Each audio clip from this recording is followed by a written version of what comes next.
Hey guys, how are you all? Welcome to Let's Start Story on What If Harry and Hermione was reborn in 1930 to prevent the Dark Lord. So do 4 blue hearts comment. Be sure to subscribe to our channel and like this video, and please share with your friends and watch till end. Also check out Patreon for I have upload Harry x Hermione uncensored spicy version, link in description. Harry Potter, Master of Hallows, finally ended the war that had run 12 years before he was born and peaked in the last 3 years with the Mad Wizards. It was not an end he had anticipated or wished for. As he stood before the red-eyed madman, almost detachedly observing his reptilian features and vile, bloodshot eyes, all he felt was an impending relief that it was finally the end for him. No more pain, no more fear, no more hunger or betrayals. No more watching his loved ones die, and no more endless black miasma of grief to cloud all his senses. He had lived 17 years with pain as a constant and loyal shadow. Now it was time to die. All in all, he was ready to embrace death as an old friend, he mused.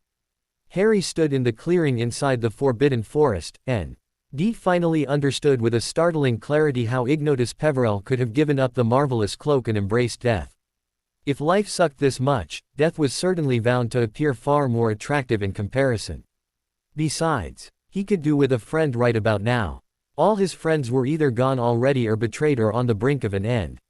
None of them were truly a fair match for the violent efficiency of the Death Eaters. He had already watched Hermione die at the hands of someone who had already betrayed him more times than had been acceptable, yet the ass had been a close friend. Ron Weasley had as good as killed Hermione in a fit of anger when Hermione rejected his advances in the Chamber of Secrets and raced after Harry. And in a morose sense, her death had been morbidal. Why funny and sad and heartbreaking and maddening and infuriating all at once.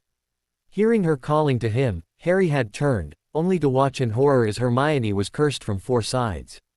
The blasted cowards. Ginny, that vapid, vindictive little piglet, had taken his disinterest out on her with a dark cutting curse thrown at her torso, before she sneaked off, probably hoping no one had seen her use dark magic to kill. But Ginny Weasley wasn't the only one. Lavender Brown had screamed incoherently and thrown an unrecognized asphyxiation curse at the stunned, bleeding Hermione, only to be mowed down herself, by a rabid Fenrir Greyback. But Ron, that bastard, took the cake. He had stabbed her with a discarded basilisk tooth and taken off, grinning madly at Harry. Harry had been too shocked to act in time, and yet he could not afford to stop. He had to stab the Ravenclaw tiara with the tooth that Hermione had appropriated and thrown at him before she was so ruthlessly cut down. Harry desperately wanted to freeze time simply to wrap his head around the concept of a world without his Hermione in it. But it was not the time. Dumbledore's insidious voice kept whispering in his mind. War soldi. Ers were rarely accorded any breaks to grieve or react while the war raged around them all. What cut deeper on the raw grief of losing Hermione was listening to Ron in mute horror while he bragged to Harry and defected from the battle. And Harry had shoved down all his grief and turned to the task at hand. Heartbroken, with nothing left to lose, Harry had stumbled onto Neville and quickly told Neville to kill the snake and then not hesitate a minute more to chop off the blasted Voldy's moldy, hairless head. As briefly as he could, he explained how he had spent months on the run, hunting and eliminating Horcruxes. Nagini and Tom left. Harry was going to surrender so they'd get a respite from the battle, and it was up to Neville to carry on and protect them all. At this point, there was not a single soul he trusted more than Neville. Poor Neville, bruised, battered, bleeding, and almost glowing with suppressed rage and power, had looked shell-shocked but gravely promised Harry everything. If only he promised to return to them all, intact. Harry knew that Neville sought the impossible. He shook his head with a sad, wry smile and waved him off, wrapping his father's cloak around him. He kept remembering Snape's dying moments. The tear tracts trailing his memories, the look of relief and love in his eyes as he passed on, looking deep into Harry's green eyes. The moment of grief and pain when he discovered the truth about Snape. The portrait of Dumbledore encouraging, no, goading him to take the stone and the cloak and sacrifice his life for the wizarding world. Harry was a little past any more shock or anger or fear. Or any jarring emotion other than relief. All he knew was that without Hermione, he was better off dead, and walking into the Forbidden Forest to face Voldy was much easier than fighting to live and love. Even now, the reptilian creature that was Voldy was on a rant and a monologue, with futile attempts to taunt him. But Harry had already passed the point of caring. Voldemort seemed infuriated to not gain any reaction from the young man, kicked him hard enough to drop him to his knees, and then flung out the AK. Harry Potter dies, looking up at the blood-red eyes gloating. The bone-white wand nearly touching his scar. Dying was virtually painless, was his only thought as his world darkened and faded out of existence. Dying was a pain in the eardrum.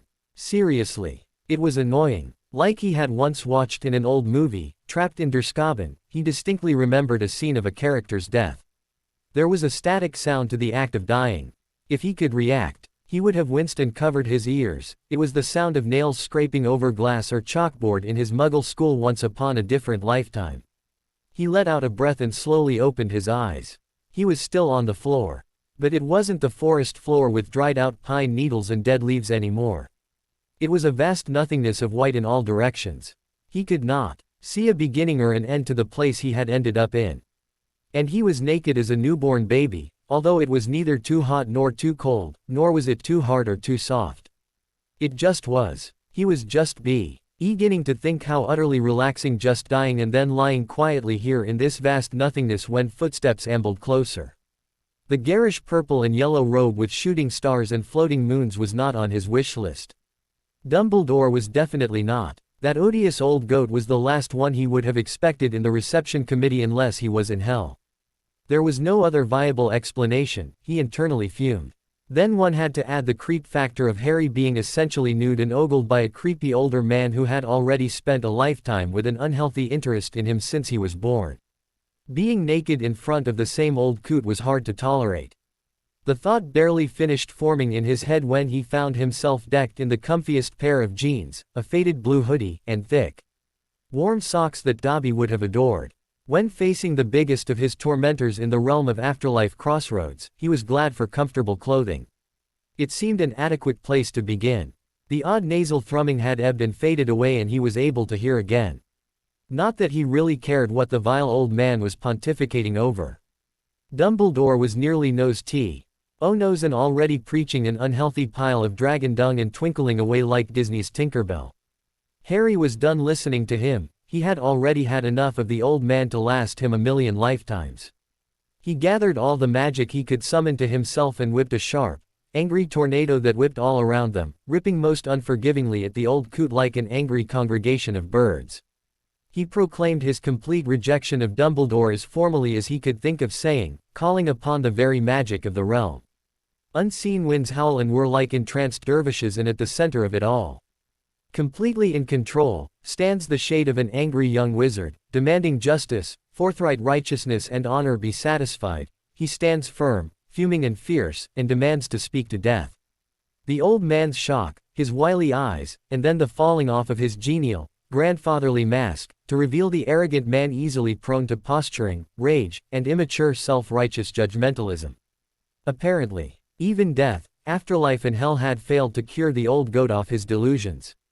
Harry had literally nothing to say to the man who had ruined his life on the drunk ramblings of a delusional witch. He threw out all the ambient magic he could access, frustrated beyond measure. He condemned Dumbledore's nefarious designs as an act of war against all he had thought about it back when he had lived. He vehemently declared that he would have considered Dumbledore as the Dark Lord he needed to vanquish the heck out of.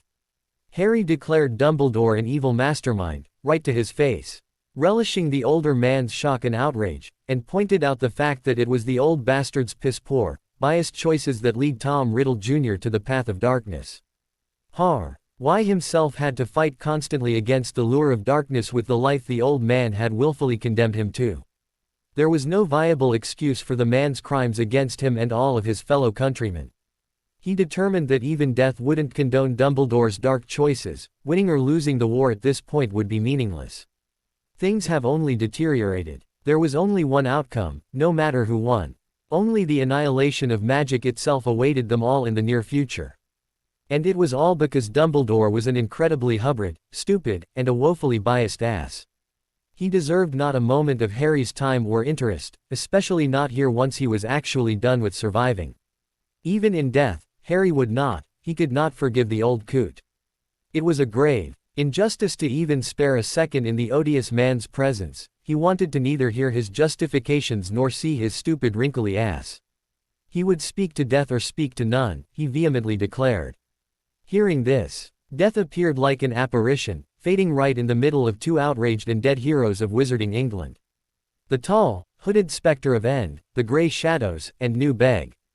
Innings stretched out his scythe and banished Dumbledore from the white vastness.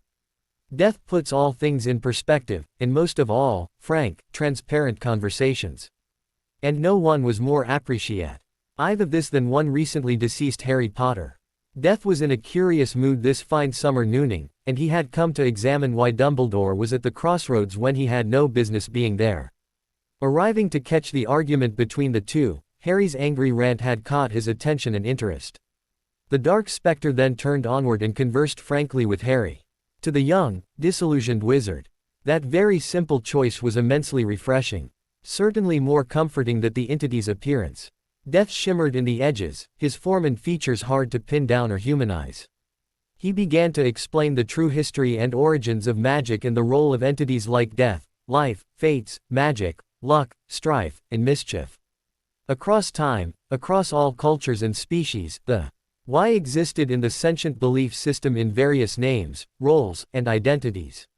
Each of them had a very specific role to play and none were more important than any other. Death declared that he exists only to maintain balance, not simply claim lives. Harry was steadily getting angrier than ever. He had spent an entire lifetime as a child soldier, fighting a never-ending war. There was not even a hint of any sort of balance in there. He pointed out that this war has surely harassed the Muggle world so much that those in the know would soon reach the limits of their tolerance and decide that magic itself was at fault. With their advanced technology, nuclear weapons, and enraged species that are far too used to wars, next on the agenda would not be a balance but the end of the world. No magical anywhere could hope to outlive that. There was no single war in any part of the history of any sentient being on Earth that could justify a war with an act of balance. Where was even a hint of balance when even entities like Death had lost any semblance of common sense? Death had been out of the loop so long he had failed to notice the world going off kilter. How could that happen? He looked inward for the truth and answers and was shocked by what he found. This young wizard was right. The way things were headed, apocalypse wasn't a myth but a storm looming on the horizon, threatening all life and existence on the earthly plane. This was not in the script. This could not happen. Death turned to examine the angry young man standing defiantly in front of him, as the infinite mind explored avenues. If this boy was being held back in the crossroads, then it was no coincidence. The universe was rarely ever so lazy. Each enraged outburst streaming out of Harry's mouth was nothing short of alarming. Harry was nothing if not dramatic, but even this was a bit much. End of magics. Extinction of life. The boy was determined to be a troublemaker in the afterlife as much as he was on Earth. It seemed, and Death hadn't anticipated it. Death grew alarmed. That was the last thing he or magic intended.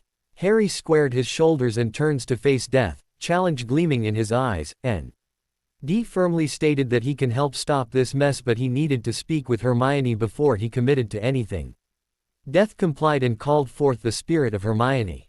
The reunion between Harry and Hermione was tearful and finally truthful. Dying has the ability to give clarity and courage to even the most hesitant minds. And Harry had willingly embraced death.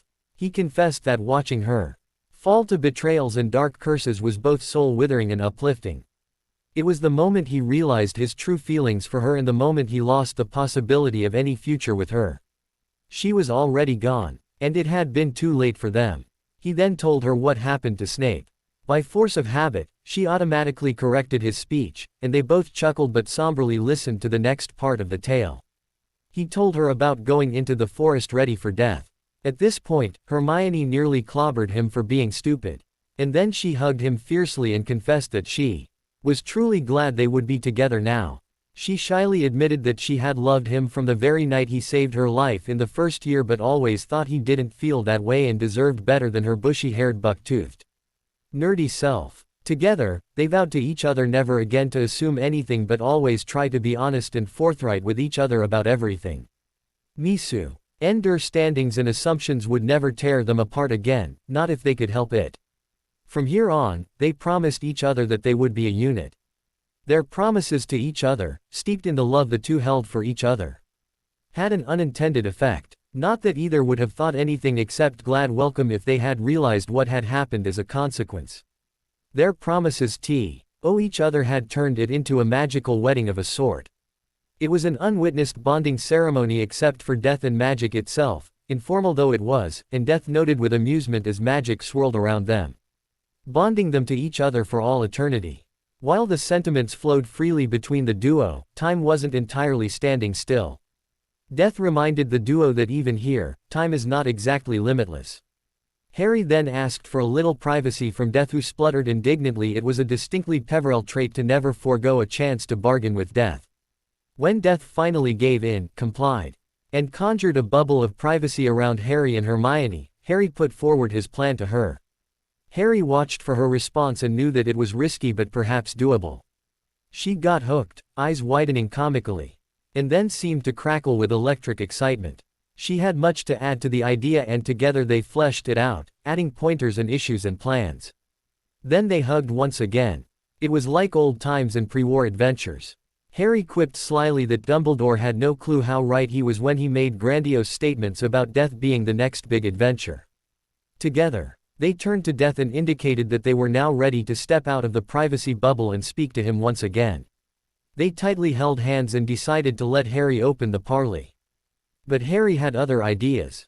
Harry had already indicated that Hermione would speak for them both.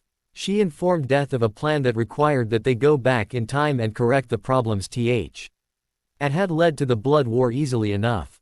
But, it would not work unless Death himself would support and help them a bit. Harry then added to the plan, saying that they wished to go back to a time when Tom Riddle Jr. was a very young child. Death was curious, and then Harry and Hermione proposed the idea of going there as Hadrian and Hermione Peverell, a 25-years-old married couple looking to adopt. They would need established identities in the Muggle world as well as the Wizarding England. They would also need to claim the Hallows but not as wand, cloak, and stone but as the Lord and Lady's Regent ring for the Peverells. Recognized by goblins of Gringotts Nation and the Wizengamot as well. Instead of 3 heirlooms that ran the risk of being scattered, they wanted Death's gifts to be bound firmly to the Peverell family magics, and secure their role as Death's champions for as long as the Peverell line existed. Their identities had to be legal, legitimate, fully above board with enough case story to be unquestioned and totally unnoticed by the public. This sounded like a smarter plan and Death heartily approved. He rather liked the idea of having a champion on Earth and wondered idly if he could figure out and pick one such for each realm. It promised to make his work ever so much easier, anyway. Death was totally intrigued by their plan as Hermione continued with the explanations. When they would return to that timeline, they requested that the Hallows of that timeline, wherever they are, be gradually rendered inert. The resurrection stone in the Gaunt Ring should be rendered powerless. The Elder Wand should lose its potency and power as the hallowed Elder Wand. And the Peverell cloak, now in possession of the Potters, should turn into an ordinary invisibility cloak that was close to the expiry of its enchantments, easily detected, and lose its potency within the year. It would seem suspicious if it lost its potency as soon as Peverells made their presence known. Peverells, their plan would be a known and powerful family going forward. Harry and Hermione had remembered the influence and control the Malfoys had wielded, and it seemed like a very smart way to control the events that were sure to happen. After all, they were choosing to return to a time only slightly before the global war raged under Grindelwald. Harry wanted to be the one to defeat the Dark Lord and claim accolades. Instead of Dumbledore. Death informed the Young couple that Dumbledore was already in a position of power, as the Transfiguration Professor and now Deputy Headmaster. He had abandoned the Dada professorship and switched, first to alchemy and then transfiguration, when he realized that he didn't really want to train someone to know how to defeat him. The wily alchemist had concocted a plan to conquer Britain first and the wizarding world next, while he was apprenticed to Nicholas Flamel. And Grindelwald's path of overt violence wasn't his path of choice. He was just establishing his reputation and flexing his political muscle with his students at Hogwarts as a starting point. He wanted adoration, not fear and wavering loyalties. Impressionable young children suited his plans perfectly. For all they knew, He was poised to take on the seat of power at Hogwarts, already. His bias against Slytherins and snakes was established, but it had not spread far and wide and affected the others yet. Death informed them that if they wanted to raise Tom better, then giving him pureblood life and better standards to emulate was a good place to begin, but the child would need security and safety first. His fears were what had twisted him so early on. They would need a secure, safe, spacious, and impenetrable home, as well as wealth enough to support their ventures. And then Harry had yet another brainwave. He needed a powerful ally and knew one that was always going to be underestimated. Harry threw in the need for Dobby joining them in their new lives too. Death hadn't. He expected that but agreed with amusement. Apparently, even Death wasn't immune to the trope of underestimating house elves. It was not really discussed previously, but Hermione was all for having an elf companion who would be in the know. So to speak. Dobby was smart, resourceful, and devoted to doing the right thing at all costs. His loyalties wouldn't waver. He explained that they planned to open a Muggle school for Muggle-born students to learn Muggle subjects from the age of 6 to 10 and then continue their schooling from the age of 17 to help them reintegrate into the Muggle was a large chunk of both untapped potential and a huge risk against the statute of secrecy. Harry and Hermione wanted to reach out and support them well before they started Hogwarts and continue to support their endeavors even after Hogwarts as well. They also wanted this to work by politicking from within the Ministry and the Wizengamot, legally addressing the issues that lead to wars, protect their community from Muggle attacks and foster progress and open-mindedness. It was an extremely elaborate scheme, but Death would not be doing this huge favor for them for nothing. Harry's former offer was now formalized in the realm of death and afterlife. In return for full support and guidance from Father and Mother of Life and Magics, Harry and Hermione would revive the true history of the Peverell legacy. The legacy that was completely different from the tale told in the anthology of Beedle the Bard. Peverells would offer their bloodlines in service, not as Death's masters but as Death's champions. And ensure that all their heirs and their spouses would take an oath to that end from there on. They would pledge their family's allegiance with death and magic for as long as the name exists. To wield the lordship rings for the Peverells would mean being Death's and magic's champion. Death was actually intrigued by this plan from the very outset, since Harry and Hermione had discussed it the very first time in his presence. If they were to be his champions, then they needed to be kitted out far better than this. He offered an arsenal of special family magics and gifted them both the promise of genuine Lord and Lady rings for the Peverells as well. This was the cue for yet another visitor to appear in the realm and express her approval. Lady Magic, who had remained unseen until now, appeared and hugged them both. The sensation was the warmest and the safest the duo had felt in a long time. It was like a loving mother's embrace. Her embrace was awakening the gifts Death had offered.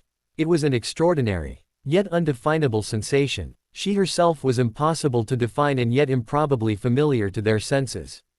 They knew her well, and they knew her not. She stared into their eyes, examining their very souls. Satisfied with what she saw, she smiled brightly and gifted them mastery-level knowledge in many areas. It was an astounding gift and a rather disorienting experience.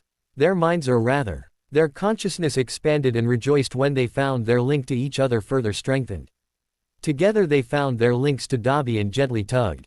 He ared beside them with a joyous cry and hugged the stuffing out of them both, before, much to their shock, straightening and bowing low to Lady Magic and greeting her in a most dignified and cultured manner.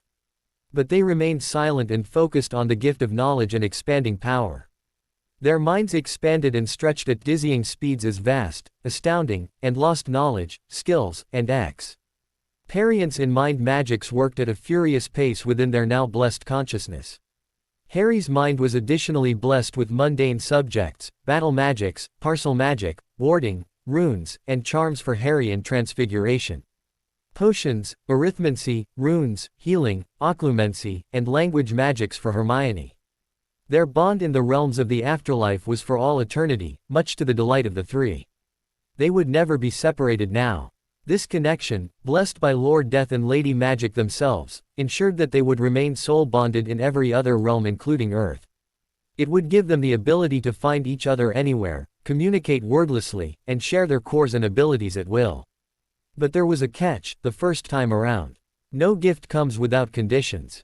Death warned them that they would not keep their known appearances when they begin at the older timelines, and these gifts would only activate if they recognize each other.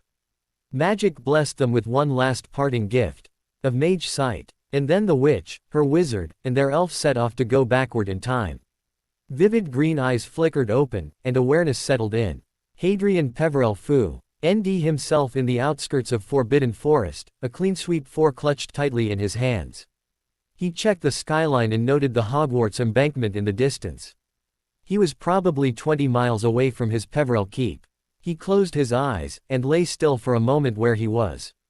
One by one, he checked up on his faculties, scanning for any damages that would need assessing and attending to immediately.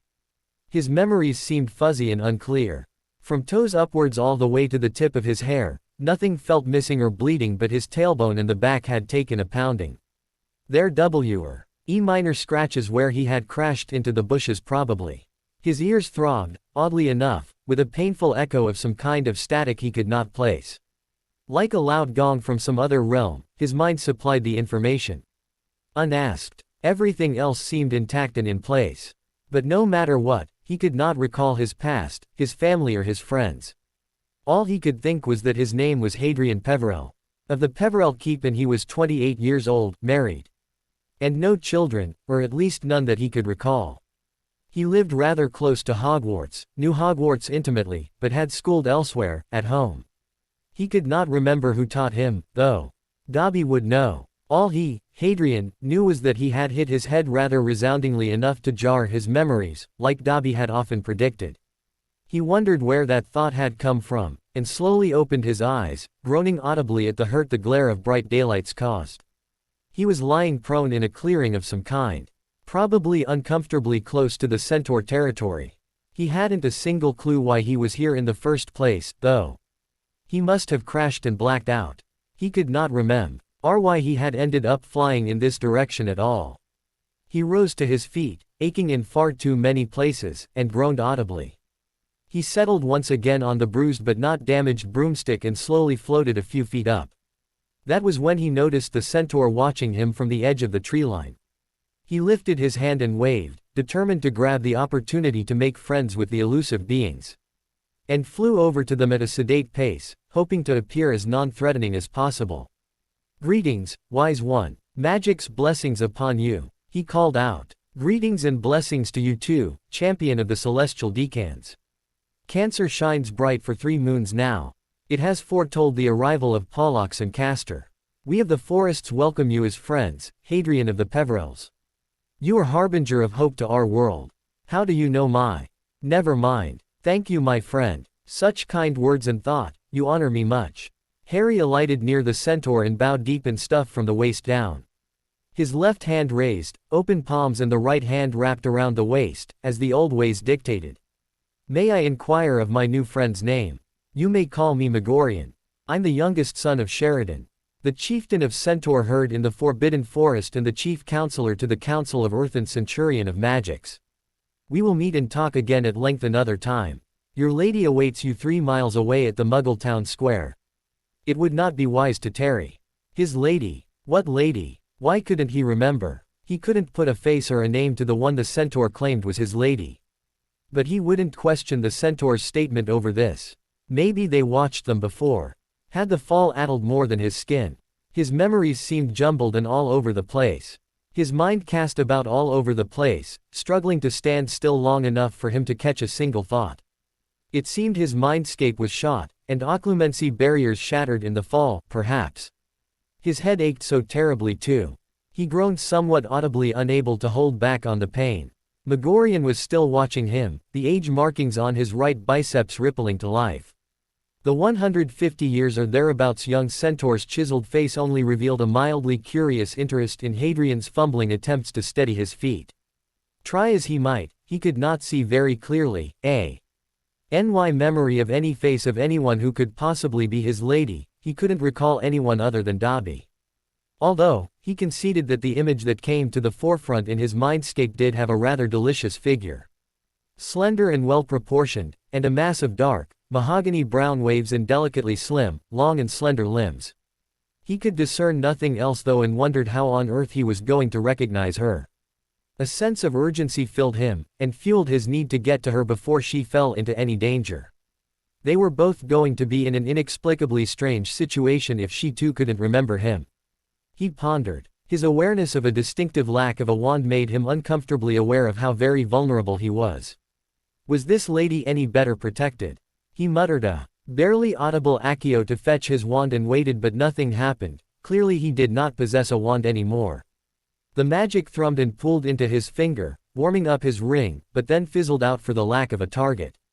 How odd. He decided to pick up his lady, whoever that turned out to be, and take a detour to S for a quick checkup before returning home. In a jumbled mind whirling madly in throes of acute agitation, it was the only solution that seemed to make sense. He nodded respectfully to Megorian, who was already trotting off deeper into the wilderness, and mounted the broom, kicking off into the cold, snow-laden air. He had reached into his core, in the absence of a wand, and charming himself as well as the mount invisible as he flew. 30 minutes on air later, he gently landed on a quiet and deserted pocket road, quickly transfiguring his clothes into a simple white shirt, gray trousers, waistcoat and cravat, and set off to the main square, his feet knowing exactly where to go. He knew exactly where he needed to go, he had not a clue how he knew, though. The small statue of a mother and child, set into a shallow pond and fountain, drew his eye. Snow fell street easily around them and gathered in mounds of crystalline white heaps. Even the air took on a soft, glowing shimmer in the afternoon sun. Water had frozen over in the fountain and the pond, and a red-crested robin hopped on the thin, icy surface, chittering and dancing in odd circles. And a lone figure stood at the edge of the frozen stone edge, the face barely discernible. The veiled lady was still as a statue. Standing with her back to him, tall and statuesque, a slender feminine form he vaguely felt he knew. Outside of his own control, and by instinct he sped up, his feet nearly tripping in haste to reach her. He reached out and gently touched her shoulder, noting idly, her mahogany brown hair set in elaborate curls under a jaunty little hat of black Irish lace, the lace filling out to cover the face and features. She turned, and extended delicately slim, lambskin-gloved hands in welcome and grasped his own. There she was. A pure sigh of relief had flooded and permeated his being the second he laid eyes on her. He still couldn't see her face clearly, but a gust of wind shifted the lace train and startlingly blue eyes set in an oval, defined face tilted up to meet his green orbs. Unknowingly he smiled, and then eased off the glove of her left hand and grasped it, tugging her closer. A name floated into his mind and escaped his lips in a thrilled whisper: Hermione. Her blue eyes widened as if in surprise, and then it was a flood of memories rushing into their minds. They staggered and felt their feet give away. Harry tugged her back, then them clumsily fell to the seats at the rim of the fountain. Breathing heavily, he closed his eyes and modulated his breath from panicked gasps to a steadier pace. Hermione was doing the same beside him. As if in practiced synchronicity, they held on and struggled to soothe their raging minds. Blood roared in his ears and he closed his eyes, swiftly sorting his memories into past life and the present. He would examine them at home. They needed to steady up and then return home before a single word was spoken, he thought. This place felt too exposed and unsafe. They were both in an unknown location, probably neither truly knowing how they landed here. By instinct, both remembered that there was not a soul they truly knew in this place. Unsafe, unsafe, unsafe. Their minds echoed in unison. They had no idea where was safe anymore. Their last memories of any place outside of Hogwarts was running and hiding in the endless hunt for their lives. Unbidden came an echo in Myone's remembered voice, agreeing.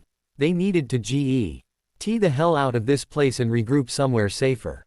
Peverell Keep would be safer, the thought lodged in his mind and wouldn't shake loose. As soon as they found their sea legs, so to speak, they would move. But in this moment, the two were gladly taking in each other's form and familiar sense, in relief and love. A few more minutes later, much more steadier and composed, they got up and marched out of the square and the village. Their linked hands a reassurance and affirmation that it was all real. A short and spoken discussion, they took a brief detour to the greengrocer's to pick up the newspaper and 3 loaves of bread. And then reaching back at the back alley when Hadrian had arrived at earlier, quickly apparated out. That brief shopping detour ensured that any suspicious eyes watching them would dismiss them as normal and forget them soon, hopefully. Peverell Keep, Hadrian had murmured to Hermione before they stepped into the grocer's, careful to keep his voice too softly spoken to be overheard. She nodded in acknowledgement and smiled up at him. Neither of them had spent a single minute in the Peverell Keep, in reality. There were planted memories of other residences and even other people and creatures as well.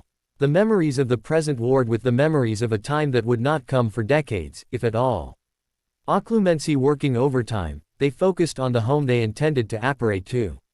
They scanned and discarded most residences they knew they owned, rapid mental conversation efficiently working down a list. There were 12 other residences, a total of 3 in the British Isles alone. They remembered their first mission and sought to remember the simple row house that was closest to the target in London. It was a nice enough property indeed. Small enough to be cozy. Luxurious enough to suit the image they would need to project. Then there was the large manor occupying an entire unplottable island near Wales, its vast grounds divided in almost militarist fashion into purposeful greenhouses, meticulously maintained by the elves. The manor was the only human residence in that island, and it sounded like a lonely place to live out the year in, year after year. Nice enough to visit but not to take roots in. But Peverell Keep, in Scotland, was decidedly their true home. They had both felt it in their very bones. The Hogsmeade village was an extension of their borough. Its existence now fully hidden from the crown, and the set no longer functioned.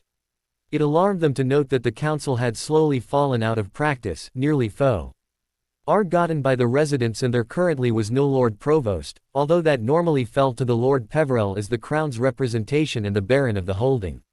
Thankfully, it was an entirely magical settlement by now, and their home and their responsibility. The plan of revival blooming in their mind for Peverell Borough was in turn leading them up to other ideas for secure magical settlements. They fondly fixed an image of Peverell Keep in their minds and gathered the magic required to apparate. It was time to go home.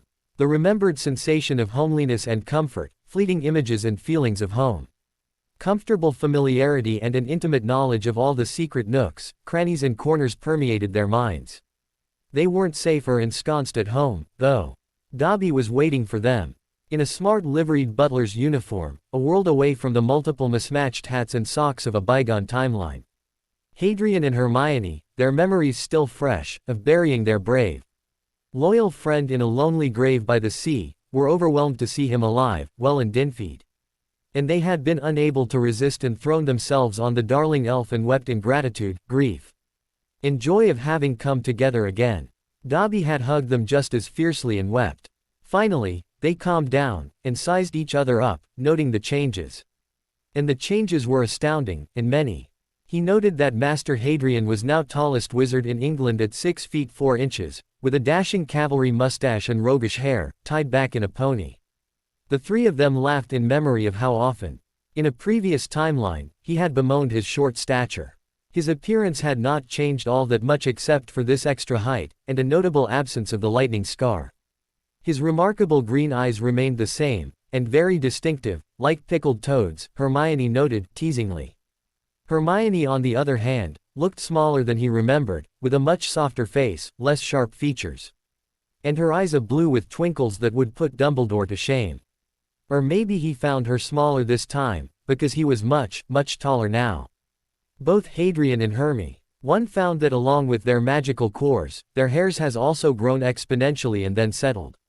Hadrian no longer had the trademark Potter rat's nest, it was thicker, silkier and a black so deep it was nearly blue in bright lights, and gleamed iridescent like the stone in his lordship ring at times.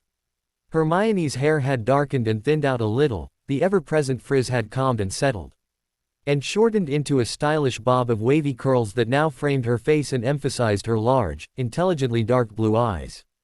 Hadrian remarked that she looked like Elizabeth Taylor with her nearly violet blue eyes, sweepingly long lashes and thick brown locks and sharp, elegant features. Hadrian instinctively recognized her as his Hermione, even if she looked nothing like his past memories. Or was it future memories? Except for the color of her eyes, she was both the same, and yet, not. Looking in the mirror that hung in the foyer to the flow and reception room, they agreed that there wasn't even a hint of the Potter or Granger legacy in them. Even Dobby had changed his appearance. The loyal elf had grown quite a few inches, his entire mien now more stable and dignified. He as nearly as tall as an 11-year-old kid would be. Even his clothes of choice seemed to be a dramatic deviation and a drastic change from the psychedelic variety of knitted caps, socks and throws that they remembered. Instead sticking to what had appeared to be a very stylish liveried uniform of the keep. The Peverell coat of arms was elegantly embroidered in shimmering gold threads on his left breast pocket and proudly displayed, even including their family motto intricately etched in Latin. It was a very elegant crest that represented them very succinctly. A twin branch of holly leaves in bright golden hues, curving and encircling in an infinite oblong circular form around an embossed black triangle, similar to how the cloak used to look like. Within the dark triangle sat inset within a golden circlet of swirling lines to represent what once was the resurrection stone, and a large line of silver cut through in the center, representing what used to be the elder wand, running through. A golden banner below the crest proudly declared their family motto in stark black thread against a golden backdrop, stating, Ludicium verum decus aeternum, in a flowing script. Justice, truth, and honor for eternity. How elegantly it summed up the very root of their origins. It was, after all, the foundation of their oath-sworn promise to lord death in the realm of eternity. When they would have children, their entire line was bound by this oath. They hadn't uncovered the gaunt crest but would probably have to recreate a variation of the Slytherin crest, from their memory of the house symbols used at Hogwarts. Hermione sent a startling thought at Hadrian. She reminded him of Grindelwald stealing their family crest for his propaganda. But their present coat of arms was similar to the bastardized version used by Grindelwald. And yet it was not exactly the same. Hadrian chuckled internally and sent a thought back that theft of a family's crest would make a lovely reason to go pick a fight with the big bully. She called him daft in her mind and he retaliated the same way, mentally sticking his tongue out at her. And they just laughed, glad for the freedom and levity they could afford now. There was plenty of time and opportunities to play at being grown up later. They continued comparing the crest with their old memory as they followed Dobby inside. The lines were more artistic and elegant rather than geometric. And the whole set representing the myth of the cloak in a triangle, the stone in a circle and the line of a wand cutting through was each more defined and embossed. To rise and ebb like waves in the design element. It added a dash of nobility to the entire livery. And it looked brilliant on the elf. Hadrian thought to Hermione that he almost missed the histrion, ICS and the dizzying ensembles, but this version of his friend was brilliant. Hermione thought back that perhaps this was how he would have been if he had bonded to a decent family. They were glad to have him. A faint ghost of a memory of Zeno Lovegood at the Weasley heir's wedding knocked at his mind and he smiled in remembered fondness for Luna. Here was two more people who hadn't been born yet. Dobby led them to get settled into the family room in the back, a steaming cup of tea to settle their nerves. Dobby assured them that he had bonded to the Peverell keep and it had healed his slowly eroding sanity and centered his own magic to bond with his master Hadrian. His speech had become more cultured, his mannerisms more stable, his body radiating energy, health and light was disconcerting. The Peverells focused on the soft cadence of his words as he continued to yup at them of the state of their affairs. He mentioned that this stability and increased core strength was one of the brilliant blessings they received from Lady Magic in the realm of the afterlife. Hermione could only be glad, especially when he kept beaming about how glad and happy he was to be their family elf. He had declared that their strong magic had held ever so much to stabilize and heal him. Hadrian sat back, softly smiling as he kept caressing Hermione's hand while she explained to Dobby why the three of them had come back. Dobby popped away and returned a few seconds later, carrying a lady's writing desk and supplies. Hermione beamed at Dobby. Hadrian chuckled happily, noting that there was no Myone, without lists and plans.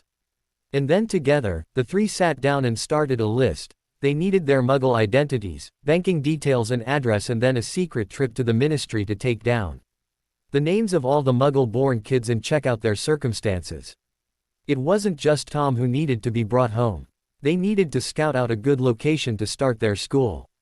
Also in the Argent list was the need to arrange for qualified Muggle-born and Squib teachers, and au pairs as well in case they had to rescue very young children.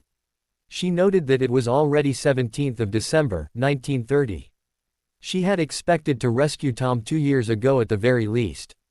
They still had roughly over a week before Christmas to rescue Tom from Wool's orphanage and celebrate a family Christmas and birthday. He had already spent 4 years in misery. Every single day's delay chafed at their conscience. When she asked, Dobby told them that he was their butler and head elf and there were 13 elves bonded to the castle. Dobby would personally attend Hadrian and Elsie was the trained lady's maid assigned to Mistress Myone. Wonky was assigned to the nursery and hoped they filled it up soon. They set off to explore the keep and reconnect their planted memories to the real feel of their home. The keep had a reception and flow room, leading to an enormously large ballroom with 2 rest-room suites on either sides. An equally vast formal dining room attached, beside a common access library to rival the Hogwarts library, leading off to the kitchens, a huge pantry, 3 office rooms, schoolroom and the elves' quarters in the first floor alone. The stairs sweeping elegantly from the reception room, lead to a landing and a spacious corridor, opening onto 18 guest bedrooms and 6 bath suites in the second level.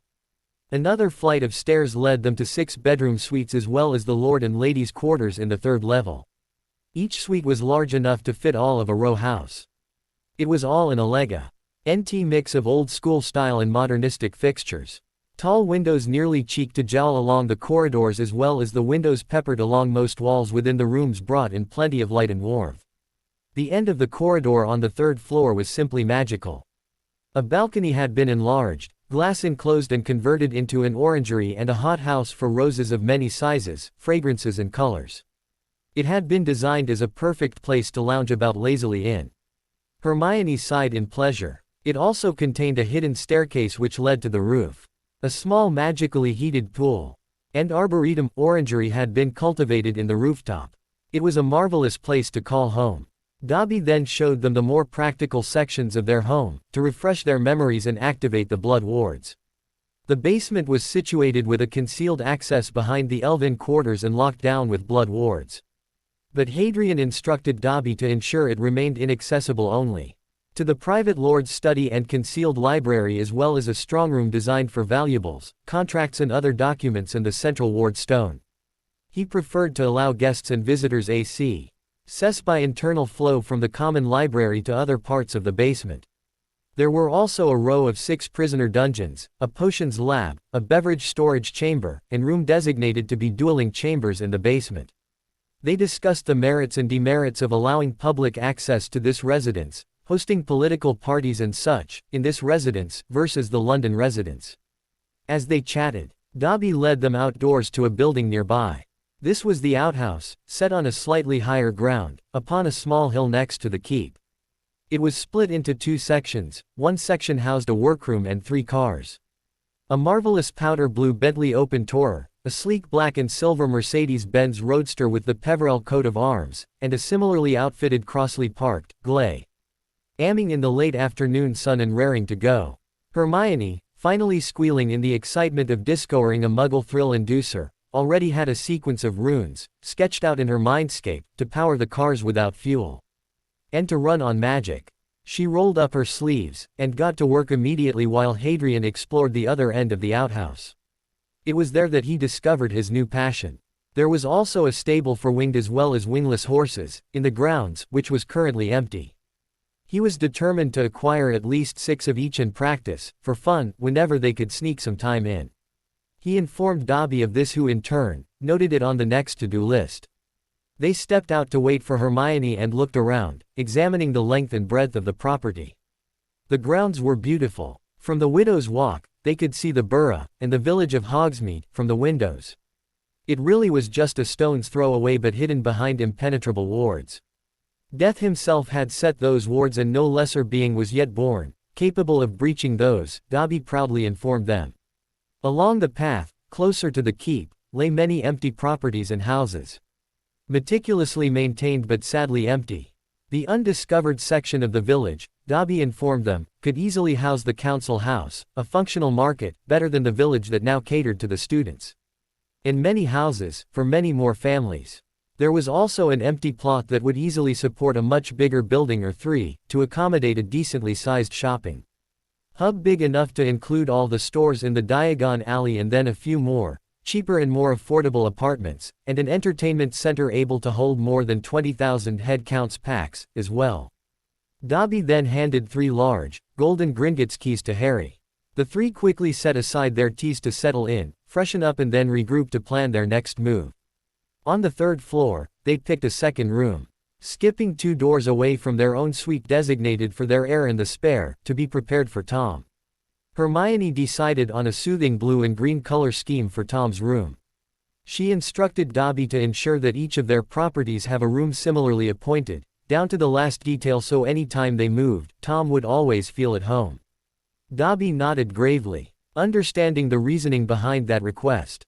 He agreed to go shopping for clothes and toys and books and advised the duo to settle into the Lord's library and claim the wards with seven drops of blood before they got distracted again.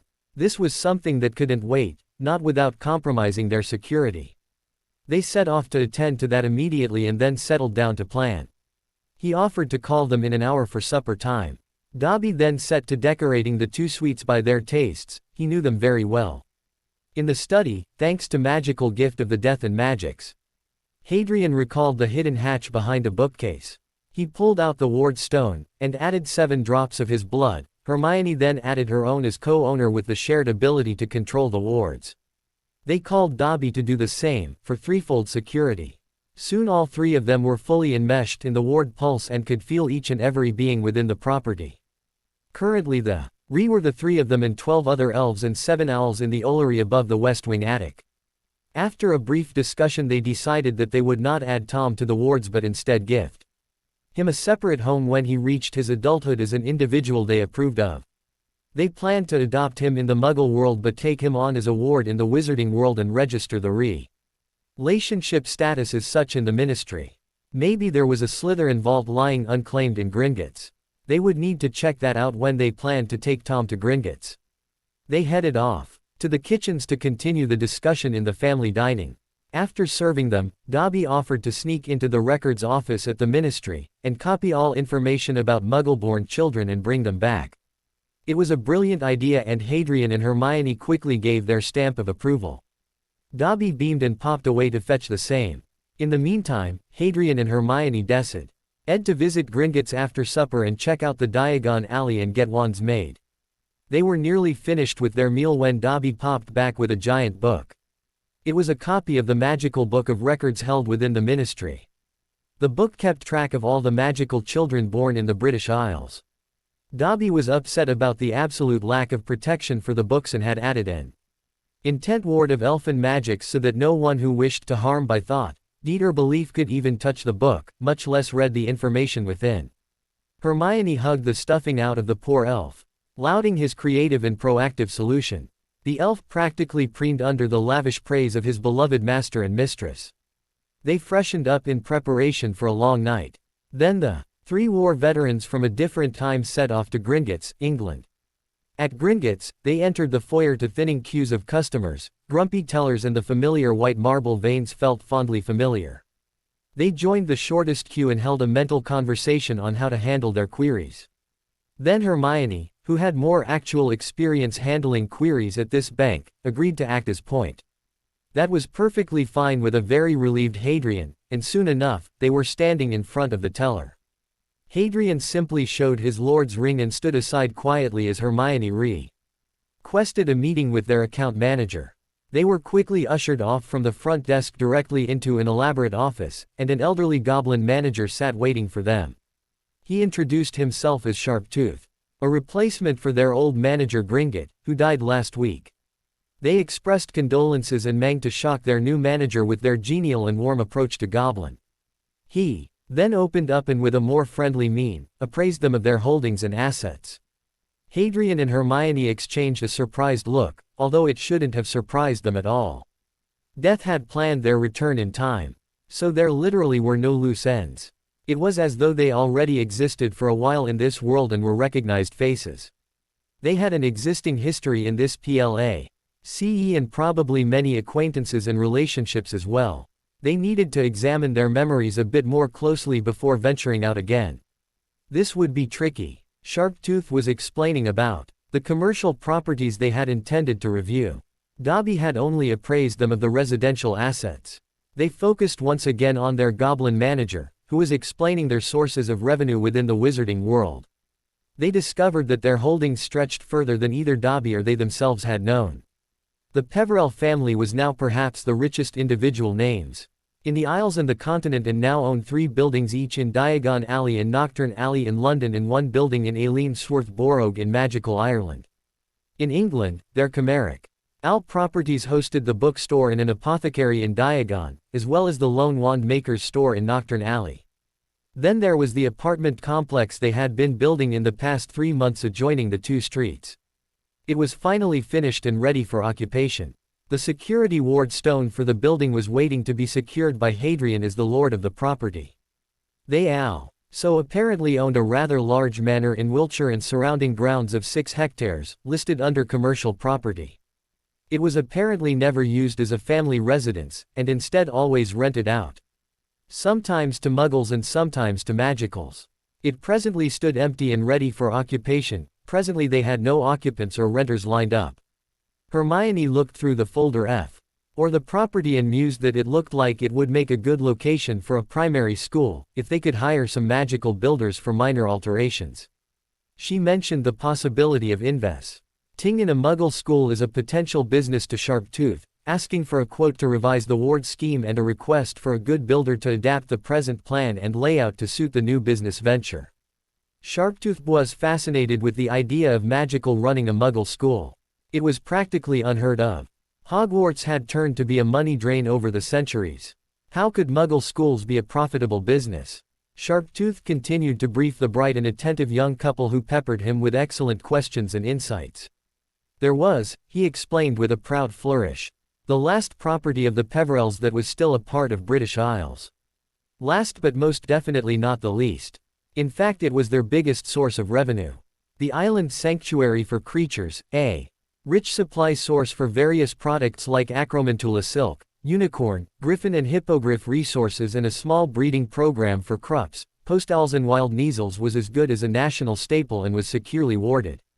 Thriving, and provided them with a GN 70,000 income from harvest of parts and resources. Each part of the 73-hectare unplottable Peverell Island was secured, sectioned off, and segregated to protect each from the other. There was a family of squibs who lived on a houseboat off the island and only ventured in to collect the resources. It was a mostly undisturbed ecosystem that had grown and was flourishing swiftly. But perusing the file, Sharptooth had advised leading a goblin team to the Acromantula colony on a raid. The spider popular had rather swiftly crossed the balance limit and needed to be pruned. The deadly magical arachnids had begun to prey on the Krups farm nearby. Even the unicorns raised there were getting agitated. Hadrian agreed wholeheartedly. He then remembered Aragog and wondered where Hagrid had gotten him from. It was in Tom's 5th year, if his memory served him right. That would be nearly yet another decade away approximately. If it was stolen from their farm, then they needed to up the security. He held a brief mental discussion with Hermione, who then advised Sharptooth that they set up a Fidelis charm on the island and share the secret only with the squibs who managed the property. Sharptooth approved of the idea wholeheartedly. He could see the wisdom of locking down such dangerous resources. Hadrian built up on the idea of securing the Fidelis further by making Dobby the secret keeper. There was none more loyal than him. Sharptooth was shocked to see their trust and acceptance of creatures. It was so uncommon to the goblin only accustomed to rudeness, distrust and derision from the wizard kind that he was now examining them speculatively. It was a pity rest of their kind were not of a similar attitude. He was lucky to serve the Peverells. They had unparalleled wealth, great attitude towards other races and a keen eye for business. He nodded sharply at them and the suitable forms were promptly produced, quickly signed, and then the 4 set off on a wild cart ride to check their vaults.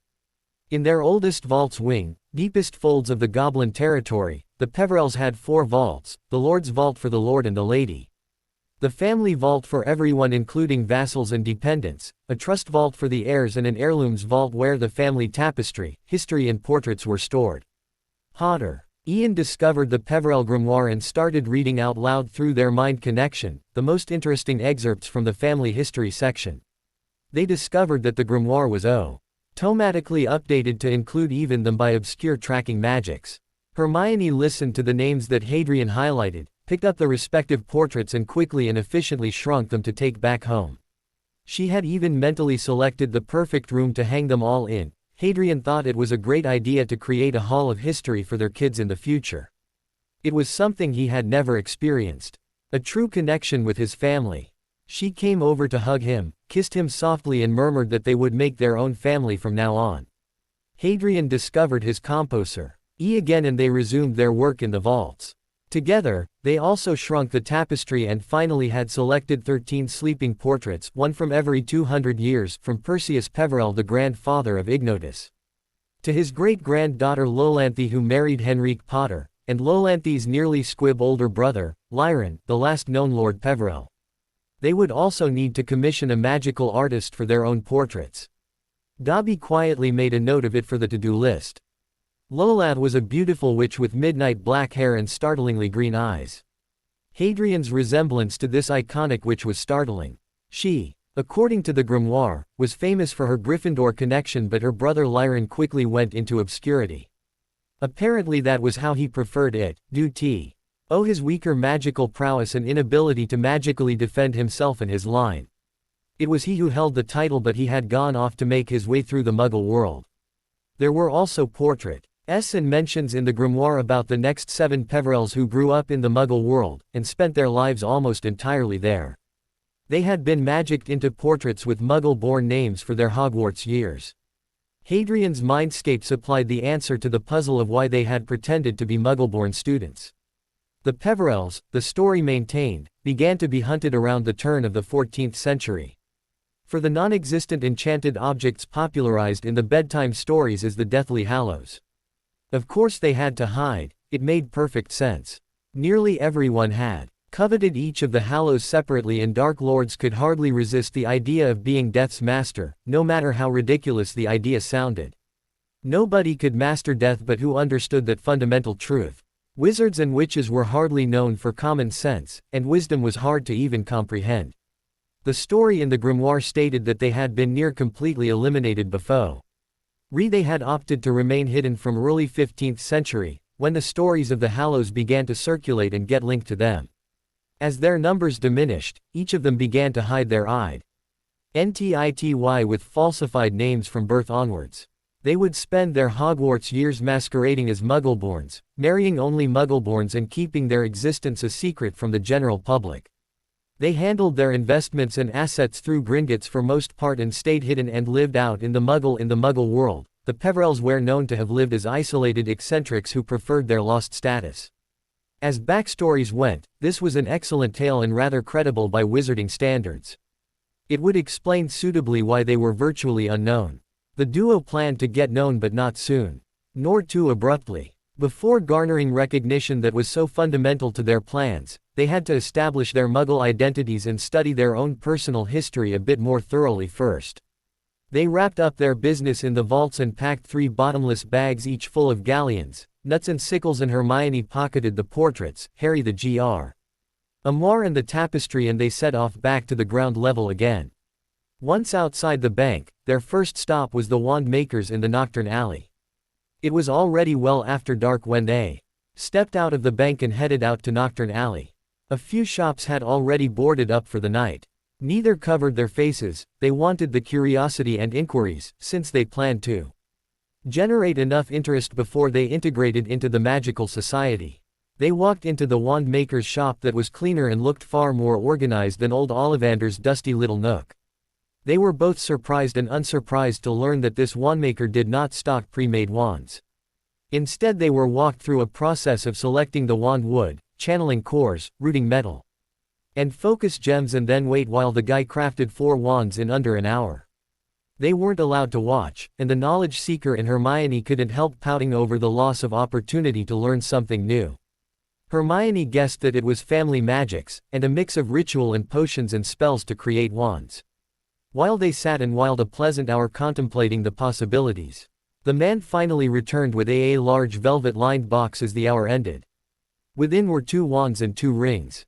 He first presented his craft to Lord Peverell, with a lot of pomp. It was an elaborately carved elder wand, 10.5 inches. With a thin vein of pure mithril engraved in an intricate pattern of unrecognizable design. Hadrian stepped forward, and as he held it in his hand, he seemed to be set with an inner fire. He practically lit and glowed from inside out. The wand was a beautiful creation with an ice phoenix core, paired with a focus ring of holly and unicorn tears with ivor. Y from an ancient and elder Hebridean dragon's tooth inset with a solitaire emerald of flawless clarity.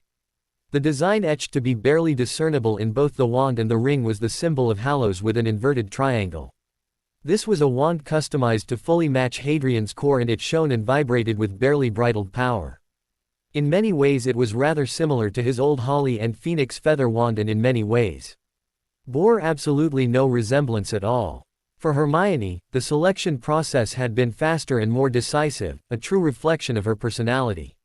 She had chosen T.O. Bond with a 11-inch wand of a smooth mahogany wood of dark honey tones with smooth, tapered body and a carved handle with 3 inset gold rings above the handle point. The most prominent and innermost ring around its hilt was inset with one single rose-tinted pearl too tiny to be noticed, the middle ring dotted with a trio of rather tiny peridot stones, and the outer ring inset with 7 lapis lazuli of irregular sizes. It was gorgeous in its simplicity and fairly vibrated with contained power, like Harry's. Hermione's focus ring was a simple winewood piece wrapped up with pleated string of gold and carrying a rather large emerald subtly engraved with the inverted symbol of Hallows and the central part of the wand inset with a vein of gold. In the Muggle world, it could easily be mistaken for a very exotic and fancy wedding ring. That thought flittering from Hermione's thrilled mindscape had Harry fervently promising a trip to the finest jeweler she chose to pick a pair of rings for them both. Or perhaps explore the heirloom vaults on their next trip to the bank. Meanwhile, the wand maker was still explaining the features of their wands and focus rings. The poor man had got carried away with the excitement of their extraordinary choices in wands and rings and had not really paid attention to the symbolism behind their family crest. Already, Gellert Grindelwald was beginning to gain notoriety in certain circles, although he was less known in British Isles. The flustered wand maker admitted that he did not think of a possibility of them getting linked with Grindelwald because of the house crest now inlaid into their rings and wands. Neither Hadrian nor Hermione felt particularly bothered by the prospect of notoriety that way. They were dab hands at being unjustly persecuted for a whole lifetime already. Hadrian merely shrugged and countered that one does not get to choose the crests of the house one is born into, and the wand maker agreed, praising the wisdom and level-headedness they had exhibited by not flying into an entitled rage. That quiet fatalism and acceptance spoke of well-rounded minds that belied their youth. Hadrian declared that he was a Peverell by blood, magic, and choice. He would not hide his legacy for the fear of a fickle public. He was proud to be a Peverell, and Grindelwald should be ashamed to have stolen the Peverell family Saint only to then have bastardized it for such horrid ambitions. Hermione tartly quipped that if they were of a like mind, they might even consider taking out a write-up in the Prophet, stating that Grindelwald had stolen and bastardized their family crest. Peverells were a neutral family, never really interested in ruling anything more than their own households and businesses. Peverells were very aware of the barely visible peeping Toms and eavesdropping Marys who had picked up every words of their declarations and their identities. There were rarely any secrets left in these alleys. The story as all set to let loose in the streets of Diagon Alley, and would gradually be building up and spreading over time. Hermione was pleased to note the speculative murmurs of the customers who stood behind them. However, she was eager to move the conversation to less fraught topics. She nodded to Hadrian, indicating their audiences, and then redirected to conversation back to their declared his fondness for birds of light like the phoenix and the birds of gray like the thunderbird. And the couple continued to discuss the various commonly known cores and the nature of each. The Peverells held hands, and blood bonded with their wands and rings and ensured that their own wands bonded with both of them. That wrapped up their wand shopping. They had already selected wand holsters and polishing kits while waiting. The whole shopping came to a little over an hour, 300 galleons, and much more than Ollivander's humble charge of 7 galleons. Satisfied with their purchases, they paid up and set off to update the wards on their Nocturne Alley property. Once that was done, with no further talks or deviations, they went off to search for familiars and books. All in all, it was an excellent way to end the night. And thus ended their very first day, back in the world of living and far back in time. Diagon Alley was one of those places that seemed to exist outside the limitations of time. Things rarely if ever changed here, even in the long embedded, washed-out stones in these paved streets. Faces faded in and out, but traditions outlived them all. Even the storefronts remained the same over hundreds of years. Hadrian and Hermione linked hands in the barely lit street and strolled down the road to Iops. It was the foremost place for a wide range of magical animals to find one's familiar or even a pet for fun. The smell of droppings, animal odors, and the cacophony of noises, 1,000 agitated, excited, annoyed or bored birds, animals, reptiles, chittering, hissing, croaking and hooting all over each other was both extremely off-putting and strangely soothing in familiarity. Unknowingly, Hadrian's eyes expectantly scanned the section for owls, searching for even a hint of a snowy white, gray-tipped wings and intelligent, glowing eyes. There were many, many varieties, but no snowy owls. Instead, his eyes drew on to a silent specter of a dark black greater sooty owl. It looked nothing like his old Hedwig, but he loved it at the very first glimpse anyways. Large, dark eyes that seemed bottomless. Feathers fluffed up and dark as a moonless night. The poor bird had the most unfortunate-looking features. Like a winged arachnid, its eyes remained eerily fixed on him, watching intently. Sooty, dark ashen feathers spotted in lighter gray that almost looked like snowflakes in a dark night sky. The bird was gorgeous in a dark foreboding mirrored opposite of the lightness that was Hedwig. It was male, where she was female. It was dark where she had been white as snow. It looked so sad, where the very glimpse of Hedwig used to lift his spirits.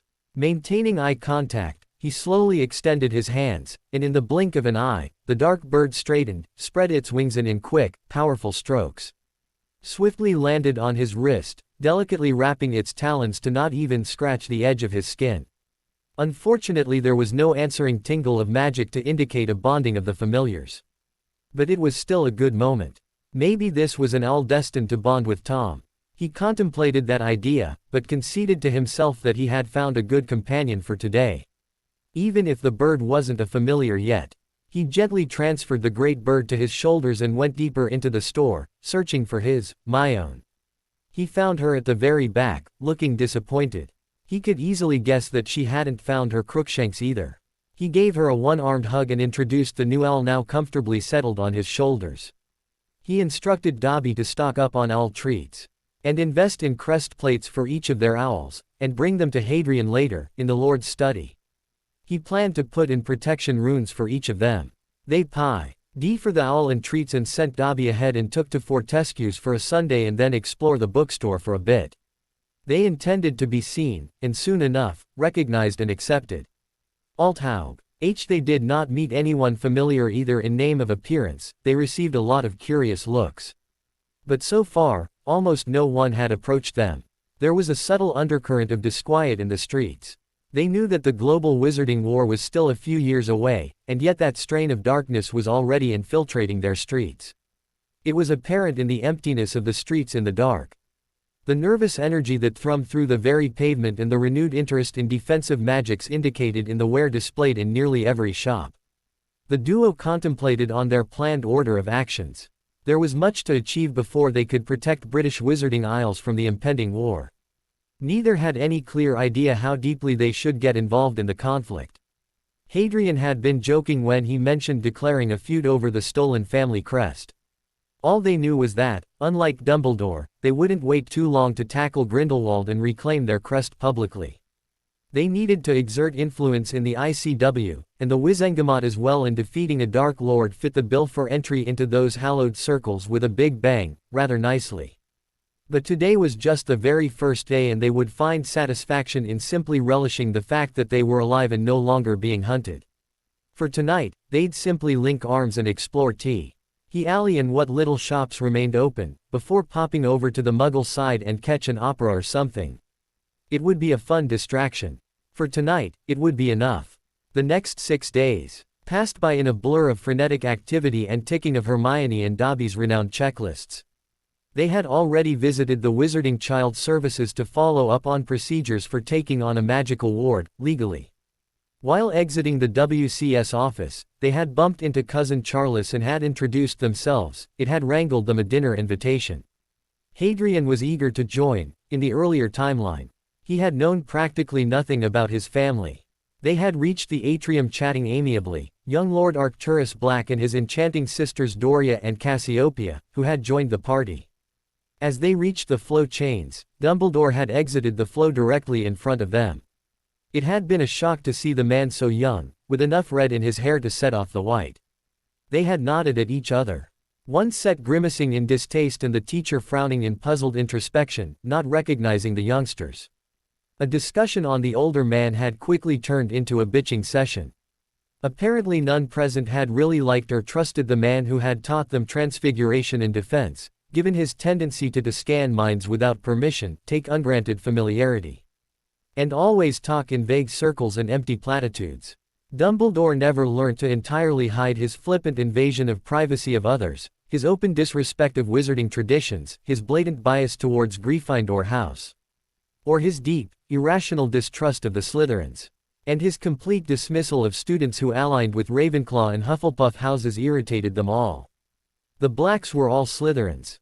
Charles had been a Ravenclaw and Hadrian admitted to attending Hogwarts under a pseudonym with his wife as Gryffindors. Being blindly supported hadn't really endeared him to their hearts. Their talks then turned to Hadrian and Hermione's latest business venture, in the Muggle world. Arcturus was intensely curious and Cassiopeia had a million questions while Doria and Charles were discreetly flirting, unseen. Cassiopeia continued to pepper them both with questions until Hermione graciously invited them all to tag along as they dropped by to visit the premises as they were being renovated. Hadrian called Dobby and informed him to expect guests at the manor in Wiltshire. For luncheon they invited them on a ride in their newly acquired Bentley. The ride with Hermione at the wheel. The conversation which explained the vehicle, and then their reasoning behind wanting to open a Muggle school set the company into new avenues of thought and introspection. On one side, the manor in Wiltshire was being restructured with magic to convert infrastructure suitable to a primary school. On the other hand, Hadrian and Hermione had taken the proper channels in the Muggle world to register the school as a selective school for gifted students and children with learning difficulties. It was a study on how Muggle and magical lives being designed to mesh seamlessly. When Adrian touched up on exactly how many Muggle-born children never found their way to Hogwarts, and the full impact of this loss to the magical world, including the discrepancy of the population in Muggle versus magical worlds. The Blacks and Potter were blown away. Charles murmured that cleaning had often quoted something similar, yet been laughed off because of how incredible it seemed. In the end, they had all wanted a role in this new venture. Hadrian suggested smoothing their way with the ministry so they wouldn't get accused of breaking the statute of secrecy later on. It would make an excellent place to start. Aside from that, the Peverell couple had lots of big plans on hold. Hermione subtly got Hadrian talking about his other plans as well. They spent a pleasant couple of hours discussing the possibilities before the Blacks and Herr Potter apparated away. Soon after, Hadrian had gotten Dobby to pop him into Hogwarts, directly into the second-floor girls' bathroom, and together they had slid down the pipes to check on the basilisk. And they had arrived barely on time. The poor creature was barely clinging to the last vestiges of her sanity. She had been starving, and nearly going insane from being trapped within, all the hunting exits having gotten closed in a cave-in. A series of fattened cows, 2 hours of rambled conversation and an oath later, Sahasrasa had agreed to be approached. She was beautiful in a terrifying sort of way, and Hadrian had felt mesmerized. She wasn't exactly as big as he remembered but her skin shone with a splendorous green shimmer.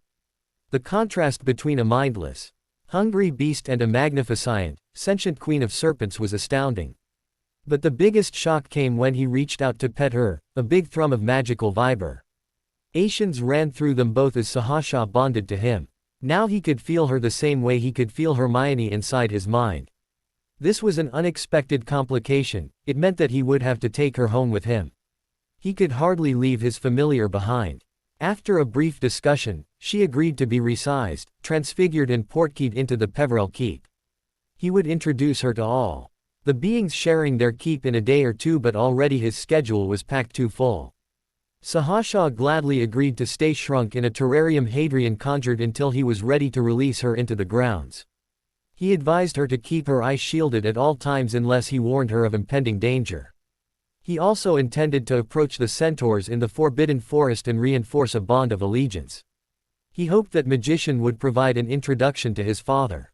But that could wait, there were other things on the to-do list that were more urgent. He hoped to take Tom along and introduce him to the leaders as well.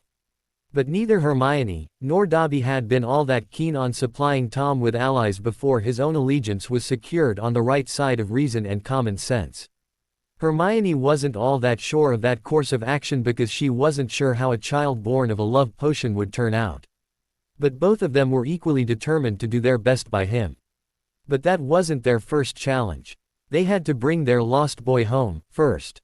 Everything hinged on their success in converting a known villain into a potential hero with a different foundation.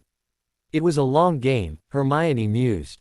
And Hadrian would be wise to wait and watch and then decide, when Tom would be legally adult and responsible for his own choices. Soon it was the morning of the 21st of December 1930. And the day they planned to bring their intended ward home. Hadrian and Hermione had dressed impeccably as the epitome of 1930s Muggle fashion, giggling like teenagers at her ridiculous hairdo and his flamboyant collar. As they wrapped their enchanted ermine cloaks snugly closer, they were ready, nervous and raring to go get their first foray into parenthood. It was a cold but clear Sunday morning, indicating a white Christmas. Snow had settled waist-high in their Scotland home, so they shrunk their intended car and pocketed it. They flung some custom-made flow powder into the grate, and then stepped through the flashing green flames to settle into their Muggle London address.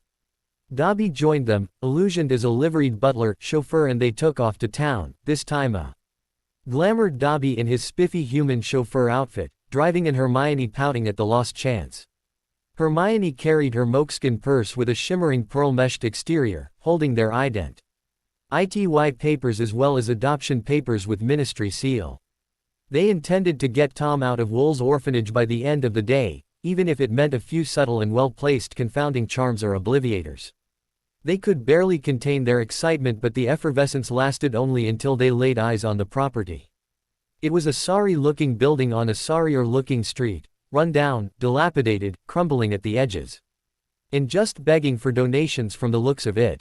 It was an orphanage that Charles Dickens would have identified easily. But as an anathema of being a house for children. Not a single toy or trace of children remained in sight. Not even a broken chip or dropped ribbons or a ball. Grimy windows did not conceal curious little faces peeping out. It was eerily silent. Not even music or laughter disturbed the cold, unwelcoming air. The door knocker was a simple metal ring, barely hanging onto the door on two rusty screws sadly clinging to the nearly rotting wood. Hermione was sorely tempted to do a discreet reparo. Hadrian shook his head, took her wand arm and placed it on the crook of his elbow and then knocked, 3 clear, concise raps ringing on the dilapidated door. With the end of his wand-concealed walking stick, they heard shuffling steps and soon the door creaked open.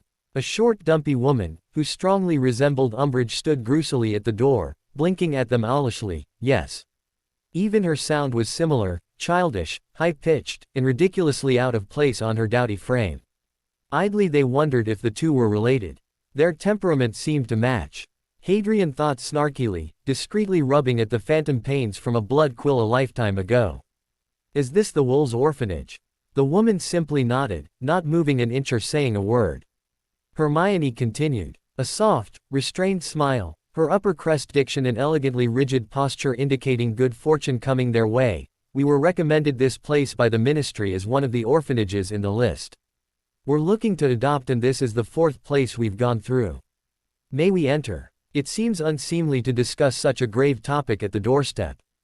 The woman merely grunted, stepped aside and indicated a dissipated, ragged parlor and a single, scraggly, love seat and a winged chair facing each other and a fireplace that hadn't seen kindling in years. All paper was peeling and soggy in places and completely missing in others. Neither Hadrian nor Hermione could tell the patterns anyway. They turned to the woman and took out the folder with their identity papers and formal adoption papers. Although Hadrian would not pass it on to her. We have the necessary paperwork already completed and only needing the child's name. May we see and speak to the children? Them kids be in their rooms. Sit. I'll bring them down. No idea why you be wanting to take any of them brats. More trouble than is worth the pay. Always whinging and making unholy mess wherever they touch. Endless work for my poor old bones, I tell you.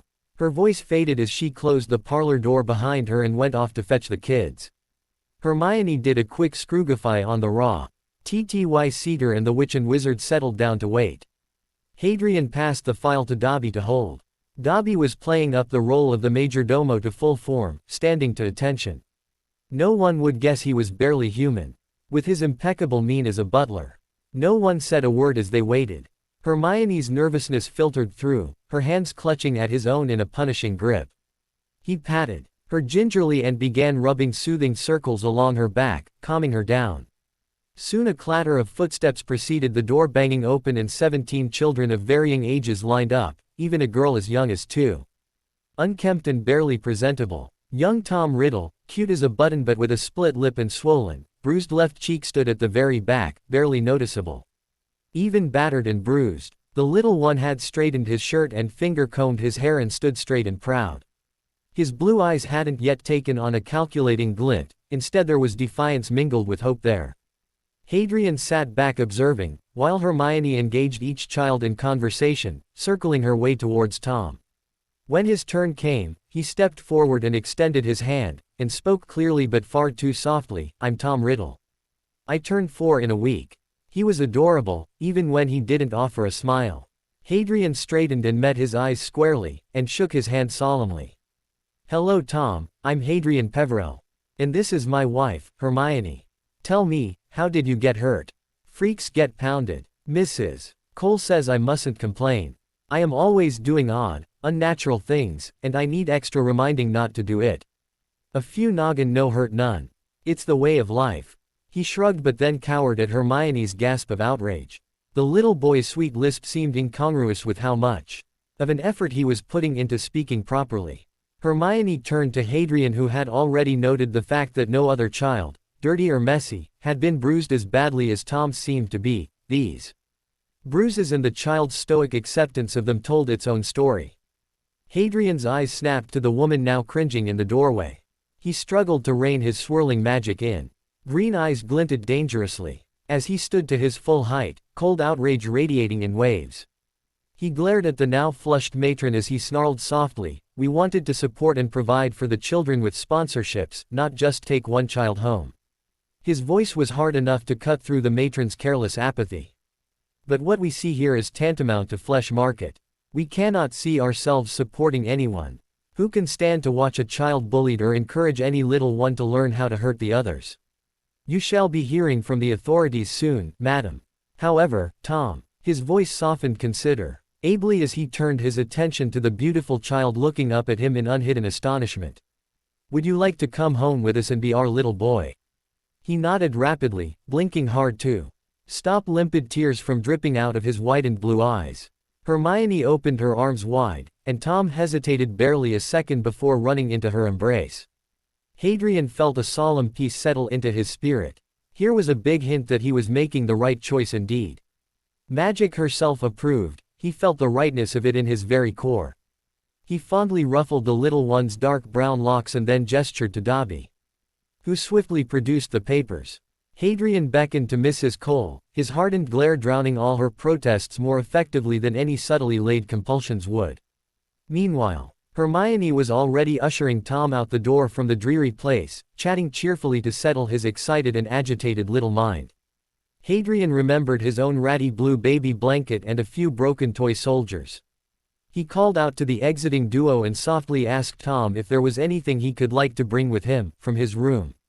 The boy swiftly turned back and raced past all the kids to fetch his things, and Hermione laughingly followed, other children trailing after them.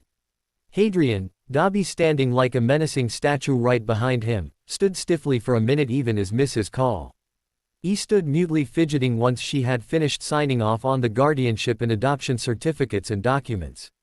He finally had to prod her into fetching Tom's birth certificate, his mother's meager belongings and his medical file.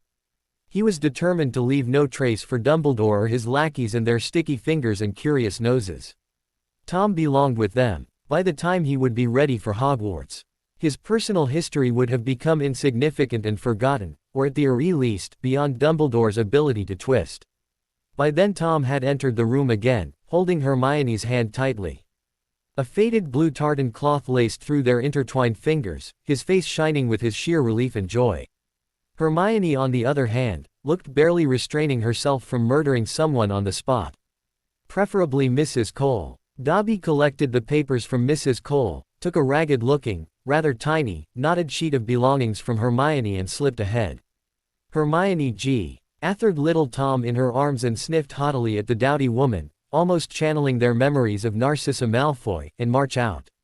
Hadrian informed the matron that his man Dobby would come by every Sunday with a basket of dinner for the kids, and once a month to check for their health and clothing and other comforts. She was expected to neither interfere nor assist. Curtly thanking her and throwing out an even drier good day at her in evident distaste, he followed his family out. Tom's predicament had won over even Dobby, who had been unsure of bringing a future Dark Lord home. Tom would begin his new life far away from wolves and never look back if Hadrian and Hermione had any say, and they had plenty. But the future shifted and bent into a new weave of the tapestry of destinies. Even as the four of them drove off and far, far away from the place. And all the ugliness that had awaited Tom at Wool's orphanage stayed behind and faded away. Tom's eyes were wide as saucers as he took in the spacious and luxurious interiors of the Bentley. Dobby was manning the car once again as Hermione and Hadrian sat on either side, their hands wrapping around him. Hadrian and Hermione were lost in thoughts. Little Tom, though, was thrilled and enjoying the drive. His eyes glued to the window, he was tracking the sights racing past and grinning happily. Words seemed almost superfluous at this point. Everyone stayed silent as they drove to their town house, parked the car in the rear garage and entered the living room. Hadrian guided the two towards his study and instructed Dobby to arrange for a simple brunch in the formal dining, as a family party to welcome Tom. They planned to spend the afternoon shopping for necessities with Tom. But first things first, Tom needed words, rules, and assurances. From his own personal experience, Hadrian had instinctively understood that, at this point, rules and expectations penetrated far better, conveyed permanence and reliability than 1,000 loving words. Before love could take root and grow, trust and structure had to come in first and get enmeshed and established. And that would be the place for them to begin their relationship with Tom. Seated behind the table in the Lord's study, Hadrian waited quietly while Hermione cuddled and soothed Tom's nerves, and the little boy finally found the courage to raise his eyes and look around curiously.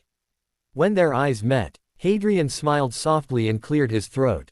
"Welcome home, Tom. My name, as we mentioned once in the orphanage, is Hadrian Peverell, and this is my wife, Lady Hermione. Do you remember that?" Tom nodded solemnly. Hadrian smiled at him and Hermione softly added, "We have been preparing for quite a while to fetch you from there and welcome you home." Tom looked surprised. The idea that they had already expected him was astounding. Hadrian continued, "I know you have many questions and doubts, but I would like to explain certain things before giving you a chance to ask your questions. Would you mind listening carefully, son?" Tom swallowed nervously and nodded, his eyes widening when Hadrian called him son. Hadrian continued, never taking his eyes off the child. "We did not bring you home out of pity, or just because you looked bruised. We have been searching for you. Do you know why? It's because we are family. We are distantly related, at least 10 generations away, I think. And family always looks out for each other." Tom's eyes widened impossibly at that. Hadrian switched to pose with an impish grin, and chuckled, lightening the mood. He winked at him and almost whispered, "Our families have shared a really special little secret that is only ours. And the rest of the world no longer remembers our little secret. Do you know what that is?" Tom barely shook his head. You, she and I, we can do magic. And not just any magic either. A really special, rather precious magic. A magic that soothes hurts and helps those in pain. In a way, it's a kind of magic that angels in heaven would have, you know." A demonstration was in order. But no tables would be turned into pigs. Hadrian remembered the pretty little magic Lily used to do as a kid in Cokeworth. With that idea in mind, Hadrian opened his palm and a conjured rose petal of the deepest red color lay dormant within the folds of his hand. As Tom watched curiously, the petal rose gently in the air, twirled and multiplied and reformed itself into a delicate rose. A single large thorn on the newly formed step pricked and then ripped at Hadrian's palm, and Tom gasped in alarm. Hadrian smiled soothingly. "It's all right. I'm going to now demonstrate our special magic. Watch and learn, Tom. Hadrian then turned his focus towards the now bleeding cut and hissed, "HHH heala SSSSSS."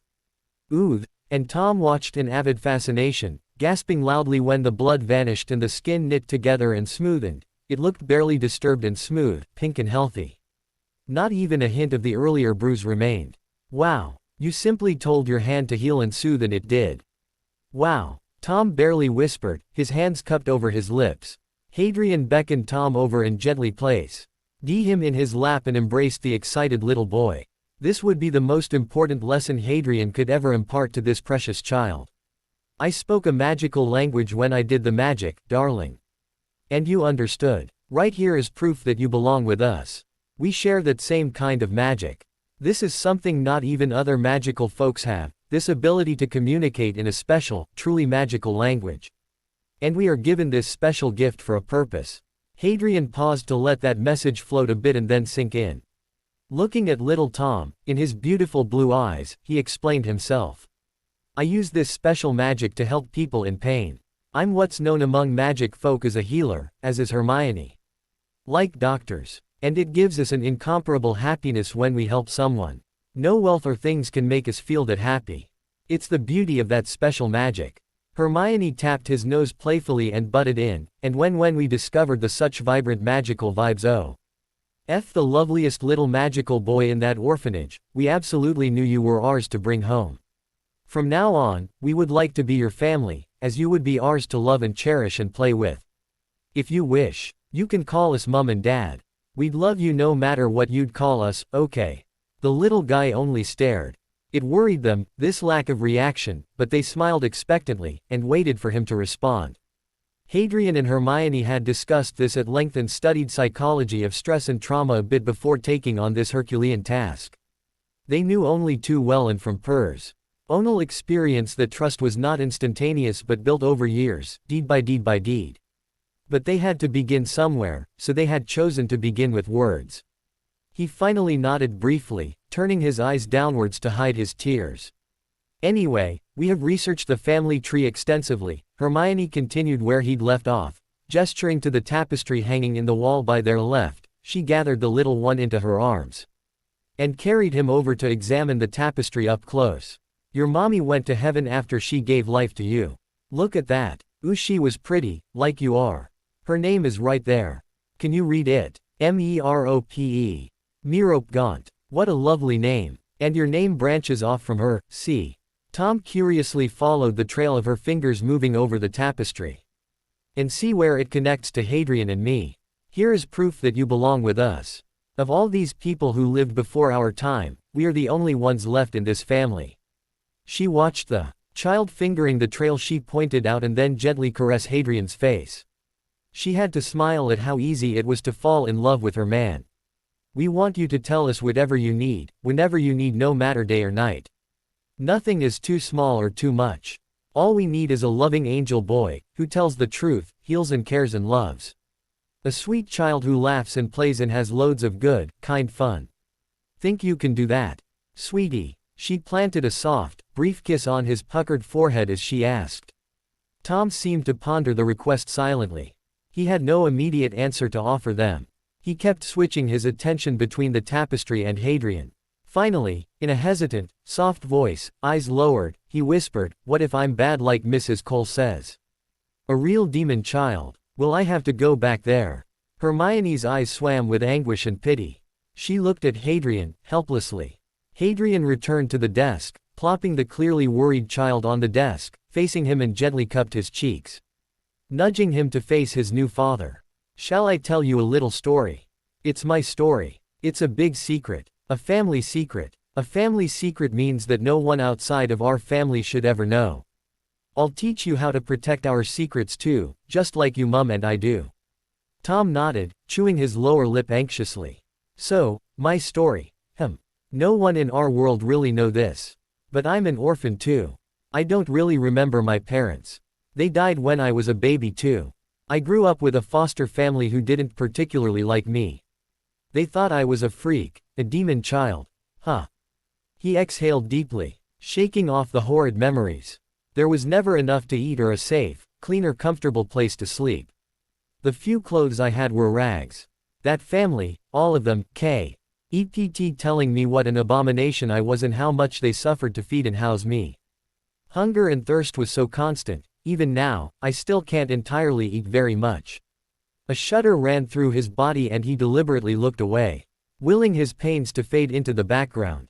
They thought me a demon child too. There was nothing I could do right, in their eyes. For too long I used to think my name is Freak. He wasn't Harry Potter anymore.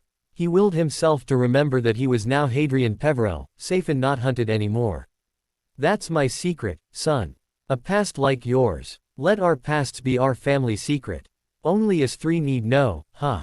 Tom's eyes widened in sudden understanding, and a tiny hand shot out, to gently pat Hadrian's arms. What horrors had turned this sweet, empathy-tick child into a monster and a remorseless Dark Lord?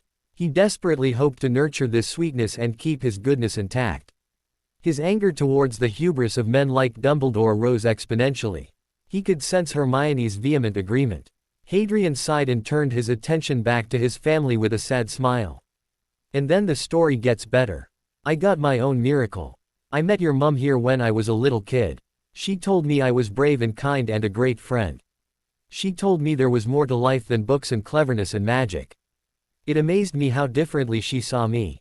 I was still me. How could one bunch call me a freak, and the other like me so much? He had finally caught Tom's undivided attention. Different people will see different things in me, and that idea was as astounding as it is still true. Your mum here, she's a lovely soul, so she would see only lovely things in me. Since I like her version better, I always strive to be that. I love that she sees me as nice and good and wonderful. So I work hard at being nicer, kinder, more helpful, smart, knowing more and being more. I work at it every day. So, what my old family said. I make it all a lie and what I am, the truth. I make that choice every day, with everything I do. It's our choices that define us as good or bad. We think you're wonderful, kind, smart and sweet. Mrs. Cole can call you a giraffe if she wants. Her calling you a giraffe a million times isn't suddenly going to make you a giraffe now. Or a little piglet perhaps. Oink oink oink. Hadrian snorted and making funny faces, tickled Tom and the little boy burst out laughing. With that, the sad seriousness dissipated to make way for laughter, and they spent a few minutes laughing together as Hermione sent tickling jinxes and a cheering charm at them both. Tom's eyes were fairly shining and glimmering with curiosity and joy. And what a lovely sight that was. A few minutes later, they quietened down. The two Peverells fairly glow. D enjoy when they heard a soft affirmation, spoken with true conviction, I'm not a demon child. I'm sweet and kind and smart and helpful. Mrs. Cole wasn't right when she called you such bad names. It is never okay to hurt anyone like that. She doesn't have what we have. She will always be sad but we can be happy. We can live beautifully, and with magic. Now, your dad here and I, we absolutely adore little kids who are kind, sweet, helpful, smart and gentle, magic or not. Hadrian then looked at him seriously. All we have is rules about stuff. We don't make messes. We don't yell or hurt each other. We always do our chores with joy. We are unfailingly polite to one and all. We never lie or hide anything from each other. And we stand together as a family, no matter what. Little Tom nodded, just as seriously. And most importantly, we don't force anyone to do anything against their will. No matter what people in Wolves told you, you get to choose what you want to be. Everyone gets to choose. Hermione spoke with conviction. Hadrian ruffled his hair and added, we brought you home and we mean to keep you with us as long as you want us to. Which means the only place you would go from here would be school, shopping. Hang out with friends, look for more cousins, tag along with your dad when he works, and learn how to run our businesses and help people like we like to do. And then every time, we will all always come home. All you have to do is the best version of you can be. What do you want to be, Tom? Think about that every day, my darling. We'll help you become whatever you want to be. You only need to tell us what you need. Hermione added, as she bussed his cheeks and smiled at him, pouring out a lot of gentle magic into her touch. Tom practically melted at that. I don't want to be Tom. I want to be someone else. Someone like you. Can I? Of course, sweetie, we'll figure out a way.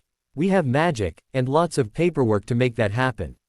Tell you what, LL take a few days and pick a nice new name you can like, and get the goblins to magic it to be your real and true name. How about that? Goblins. They run the magical banks. How would you like to meet the smartest elf in the world?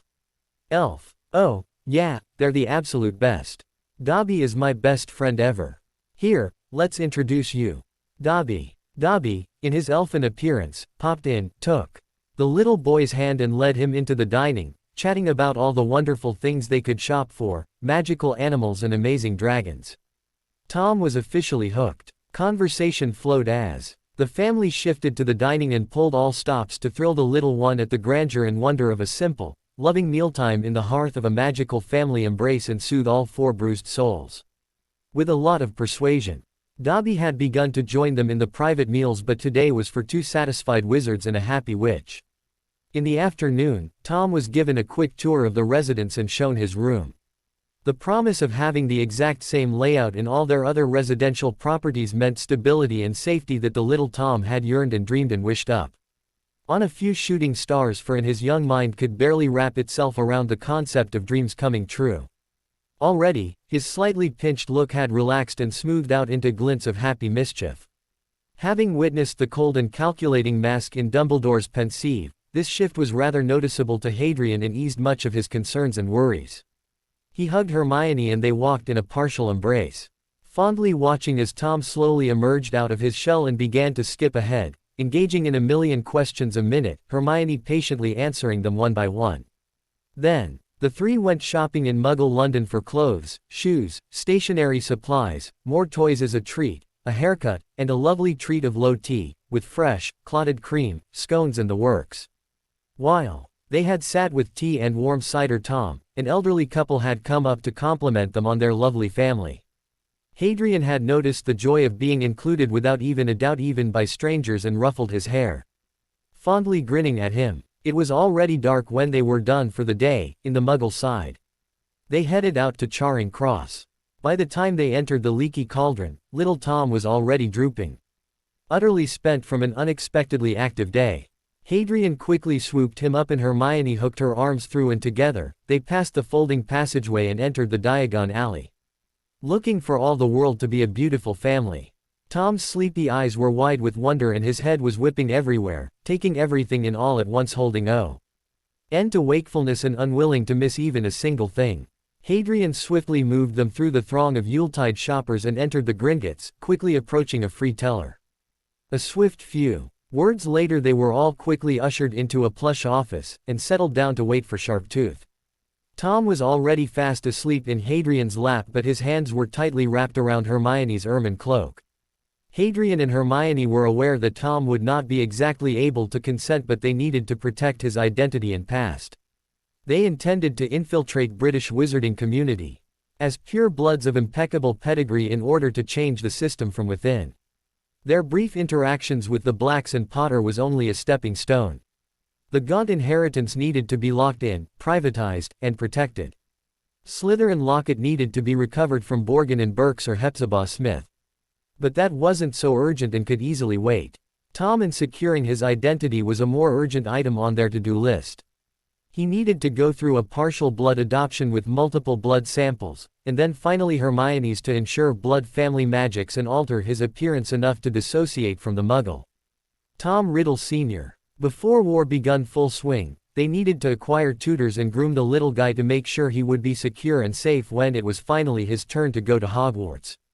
And they needed to choose a new name, as Tom had been reminding them every 10 minutes, all day. Even the little guy wanted to leave his past and old identity far behind. There was much to do and not a lot of time before the global war descended up on them all. While Hadrian and Hermione waited with Tom in their manager's office, Sharptooth had arrived with a large pile of parchments to affirm and magically sign off approval for new investments. But they decided to attend to their new son's needs first. They appraised Sharptooth as to their expectations and requirements and soon found themselves stripped, scrubbed, cleansed and readied for the blood adoption ritual. As they waited, Tom had shyly asked if it was okay to pick a name similar to his birth mommy's name. ND then settled on choosing the name Millen. Short, simple and close enough to the woman who gave life to him. Hermione explained that Millen sounded like a variant of Milino or Milan. In Czech the name signified favorite, or full of love, grace and warmth. Their little boy was thrilled to hear that. He was determined to live up to his new name. A moment of silliness between the new dad and son, much to Hermione's exasperation, ensured that the final name was Millen Alistair Ernest Gaunt, and a shuffled anagram acronym being Mage. Hermione snorted at the irony of megalomaniacs and their need for grandiose sobriquets, and they had turned as one towards her and stuck out their tongues in retaliation while she laughed at them. Since they all entered the ritual in a happy state of mind, still chortling over the name's acronym anagram, the adoption circle quickly glowed golden and almost seared their eyes with its intensity. But it left poor Millen completely knackered. A quick dose of Nutritio, N potion brewed by the Gringotts healers, and the newly minted Millen lay back on the stone chambers and drifted off to sleep, finally content and secure in his new mum's embrace. As Millen slept contentedly, goblin healers checked for health issues and found the little one's core bound by more than half. The caster's magical signature had left traces but was too obscured to make much sense. Hadrian and Hermione exchanged worried glances and were doubly glad that they had gotten the little one out and opted for a ritual to blood adopt and secure his future. Did that mean that Dumbledore had been tracking Millen? Was there an enemy who had already tracked down and attacked the child well before he would have gone to Hogwarts? Was that why Tom Riddle was so afraid of death and so brutal in self-defense? They would have no way of knowing. Had their rescue increased the risks? This needed further thought and planning. Discussing briefly with Sharptooth and Hermione, Dobby adding his input here and there, they arrived at the conclusion that simply obscuring his bloodlines alone wasn't enough to protect Millen. They swiftly got to work. The adults set to firstly, opening a new trust vault for Millen, registering his lineage as through-birth parents recorded as two registered squibs, Merope Gaunt and Benedict Dagworth Granger, both dead. Hermione showed up in the lineage chart as his paternal aunt and sister of Benedict. This secured her right to adopt and claim herself as his magical guardian, and legally validated the Muggle-registered adoptions by Hadrian and Hermione Peverell. And Millen's new birth certificate was now dated March 21, 12:15 p.m., 1927, the day of Ostara.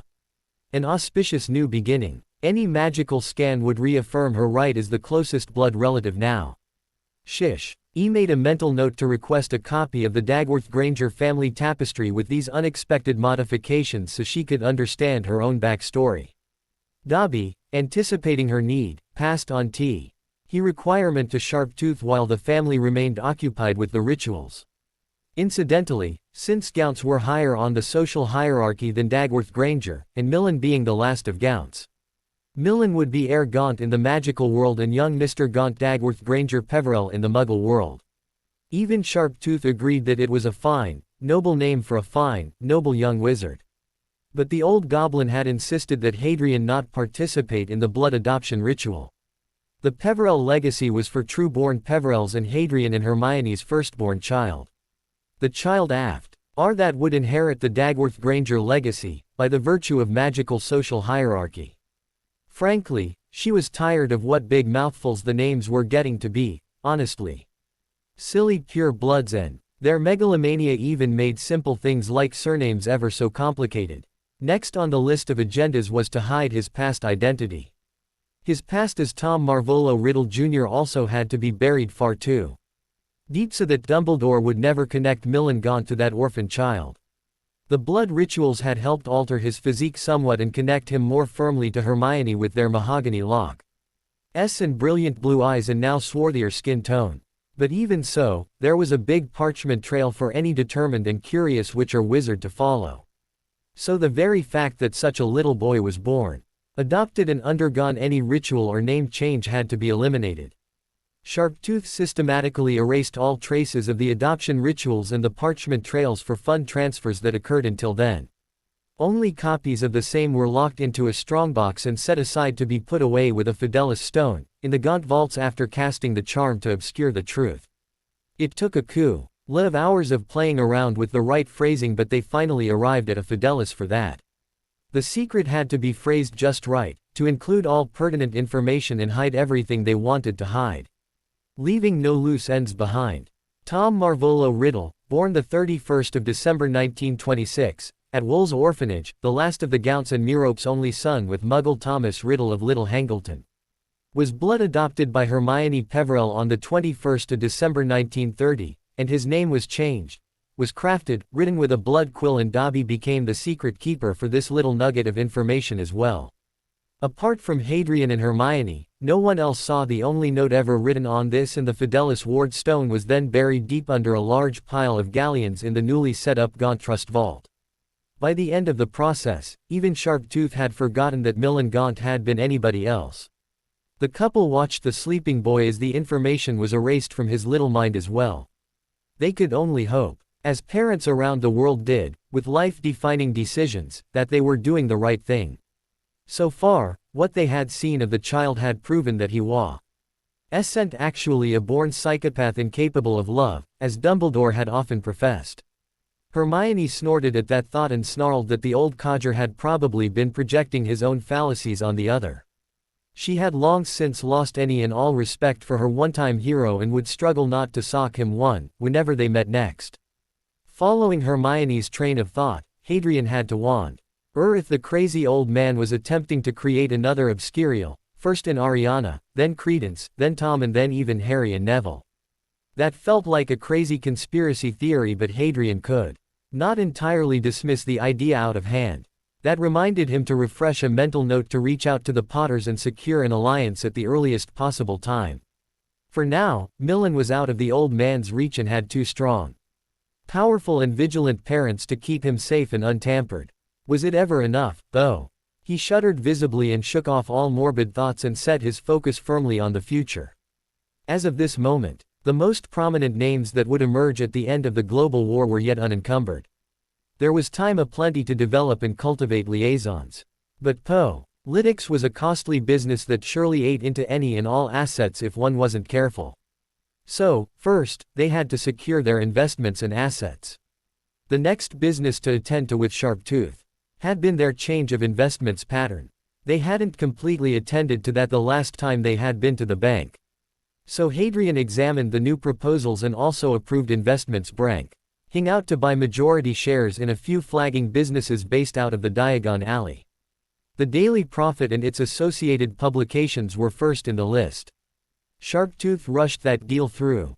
As a priority, as the news in the grapevine indicated that in the absence of serious investors, the now flagging Prophet's bulk of shares were slotted to be handed over to the ministry. The paper had been losing a lot of revenue in production costs, and the owner, an aging witch well past the age of sensibility, had insisted on not hiking prices from 3 nuts or allow advertisements either. The rent owner luckily happened to be in the bank's reception and was invited to a discussion with Hadrian while Hermione watched over Millen. The two businessiers discussed and haggled briefly before Hadrian was finally sold the full shares of the paper, at a whopping cut loss of G78,000, with only the publication rights and license. They wanted neither the staff nor the machinery, the building, manpower or premises. The agreement was signed, ownership papers sent off to the ministry for registration under the name of Maud Enterprises, with obscured ownership.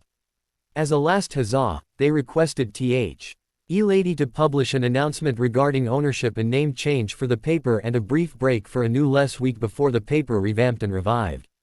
She agreed. Hadrian sent an unobtrusive memory charm to obscure his name and identity permanently from her memory as an added precaution, as well as a subtly layered compulsion to never seek out the new owners. Before she regained her senses, Hadrian quickly pulled the hood of his robes up and obscured his voice.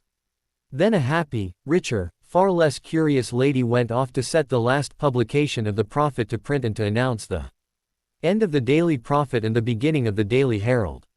He arranged for a placement ad for staff for the Daily Herald, and all applications were to be addressed to Gringotts' manager for the newspaper. Hadrian returned to Sharptooth's chambers a happy new owner of a conglomerate. He had already sent Dobby off to acquire Muggle machinery for a color printing press. They had their own spells, potions and runic arrays, taught by Magic herself, to make the printing press to work on magical power and inks, to bring photographs alive and make headlines move. He also assigned Sharptooth to search the world over and acquire at least 50 more house elves. They currently had only 13 including Dobby, and they had always intended to keep the household separate from their business ventures. The Peverells had planned to shift the newspaper into the previously hidden Peverell Borough in Scotland, and operate obscurely from there, run mostly by the disenfranchised and other creatures, like elves who could gather information much more easily and undetected and remain loyal and undiscovered. What witch or wizard would believe that elves could be reporters and journalists? But controlling the media was only the tip of the iceberg as far as their plans went. Hadrian had also wanted to expand on his vast well of knowledge in parcel magic for healing, but he didn't want to work for He wanted to take steps to ensure that parcel magic was widely recognized as a benign class of magic used only for the good and light purposes, rather than the image Salazar Slytherin and Voldemort had given it.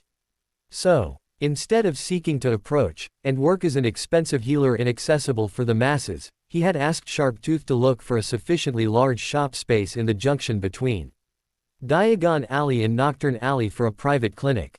Hadrian and Hermione had developed an advanced potion for curing vision-related neural ailments as well as a fast-paced nutrition potion suitable for all ages. Expressly designed for a quick remedy for those who were malnourished or not developing in a healthy balance. They intended to use that as a promotional point to establish themselves. Hadrian considered taking out an ad in the Herald as well as getting Dobby's helpers to place posters around the magical shopping districts all over Wizarding English Isles. In a year or two, once they were established names, Hadrian planned to release a revised version of the Wolf's Bane that he had been designing. If his calculations were correct, then it could be administered as a shot, required only minimal doses, and rendered the transformed wers into completely docile creatures who simply slept the nights away. But it was a touchier topic than vision correction or even parcel magics and would require diplomatic handling. The biggest weak point in their community was always the untapped powers of the disenfranchised, like creatures and other races, half-breeds like wers and vampi. Rez and Hadrian and Hermione were determined to mend the bridges to them all, and ensure their access to any Dark Lord was cut off. But even they knew how rushing that could backfire badly. So they old wait and plan and nudge things along. And if they needed more funds to grease palms and ease things along, on their own dime, then their knowledge of the Muggle world, futures and investments would come handy. Mungos had a lot of pureblood prejudices even in their healing practices. Muggle-born, squibs, mixed-breed magicals, and creatures like badly abused house elves had not much to look forward to. In the only hospital in Wizarding England, Hadrian had wanted to open a clinic that would be accessible for all classes of magicals and specifically wished to offer a free clinic for basic healing on Saturdays. Between Hermione's skills in healing, potions and counseling, and Hadrian's own parcel magic healing, enchanting, and curse-breaking abilities and knowledge, in tandem with their own war experiences, they could reach out to a lot of disenfranchised magicals, and provide a worthy example to emulate for Milan. Hadrian wasn't all that worried about their finances, as he had that they had multiple avenues for income already and were planning a Muggle school soon as well. But Hermione had thought of issues far beyond financial security and in anticipation of a global war. She wanted them to branch into real estate development before the global war touched their shores. She had considered it not just a good source of revenue, but an excellent way to herd the community tie together and make them easier to protect. It would be easier to protect the community if they knew exactly how and where to protect themselves and against what. The community needed to unite and arcade together to keep each other safe in the coming dark times. Hermione had plans, and her plans had plans. Even switching timelines hadn't changed that endearing quirk in her. So while he had set to at working and handling their business plans, she had been corresponding with Sharptooth regarding suitable locations to create magical townships in. Hadrian had wholeheartedly agreed that she was the planner of the two of them. Hadrian's own skills lay in charming the wands off people and reading their needs and issues. So the two worked on their strengths. Which meant that Hadrian dreamed up ideas, met folks and declared wars. And left Hermione to work out the kinks and handle the details. He was better at reading people and managing their social lives, and she was the analytical one with an E for details and truly brilliant ideas. The night had set in, cold and crisp and windy with a marked nip in the air. Milan was cozily curled up in a nest of ermine fur and fast asleep, a smile gracing his face. Together, Hadrian and Hermione stood up to stretch their limbs and minds. They had been at this for 4 hours now and had begun to look at the bulky proposals through blurry eyes and an exhausted mind. That lasted until Hadrian finally had enough. He snatched the file out of her hands, snapped it shut and requested Sharptooth for a copy of the remaining parchment works of other prop. Osals and potentials to take home and peruse in a more rested and coherent state of mind. Hadrian gently picked up the fast-asleep Millen, almost slipping off Hermione's lap, and everyone was convinced to stop for the day and reconvene again a few days later, perhaps. Hadrian shook hands with the now excited goblin, eager to play around with many exciting new businesses and money-making schemes. It was the most direct route to a goblin's heart after all. They parted ways, and left instructions to trace and contact the Muggleborns who had returned to the Muggle world for a few job opportunities, had concluded their business at Gringotts for today. And they walked out of the bank, carefully cradling Millen and Flute back home from the public flow in the Leaky. All in all, it had been an excellent, most productive day. The young family returned home and Millen was gently awakened and shown a small, tastefully engraved, bronze nameplate at Millen's door. The little one was thrilled. They quickly got him to shower, freshen up and take a nice warm glass of almond milk to bed, and sat on his either side, reading out loud from Tales of Beetle the Bard. Hadrian and Hermione would forevermore express a particular fondness for that book, ever since the duo had spent many nights cozied together in a tent in the middle of nowhere during one war that would never be. And they would pass on their love for this story to little Millen as well. In no time, a very content Millen, dressed in his new, butter-soft, flannel pajamas, was fast asleep, lovingly tucked in and clutching at his new unicorn plushie. Made by Dobby with real unicorn hairs woven within. It emitted a soft glow, like a nightlight, and kept the child firmly in the embrace of warm thoughts, pure ideas and sweet dreams. Hermione set a simple tracking charm for good measure and set Lolly, the newly assigned nursery elf, to remain invisible and watch over Millen. Hadrian and Hermione retired to the kitchen to catch up on their yet dinner and discuss the developments with Dobby. It would be the beginning of a tradition in the Peverell clan for years to come. In the next few months, the Peverells slowly wrought many changes the wizarding world in the British Isles. The newspaper launch had become a study in economic revival. Before relaunching the Daily Herald, Hadrian had hired around 30 Muggle-born wizards and WITCHES to become the face of the mode's various aspects. A pure-blood witch of diminished powers from a mostly unimportant branch of the Clan Travers, by the name of Pauline Myers, was hired on to act as the liaison representing the Daily Herald. She often acted as the intermediary between them all. Her oath to Mode had cleaved her links to the head of Travers, and she had been absorbed into the newly forming Mode family. She had quickly become extremely devoted to Hermione and often acted as her secretary. Pauline had approached all major businesses, inquiring about any new or underperforming products or services they wished to promote, offering a heavily discounted ad space in the newspaper as a reopening offer.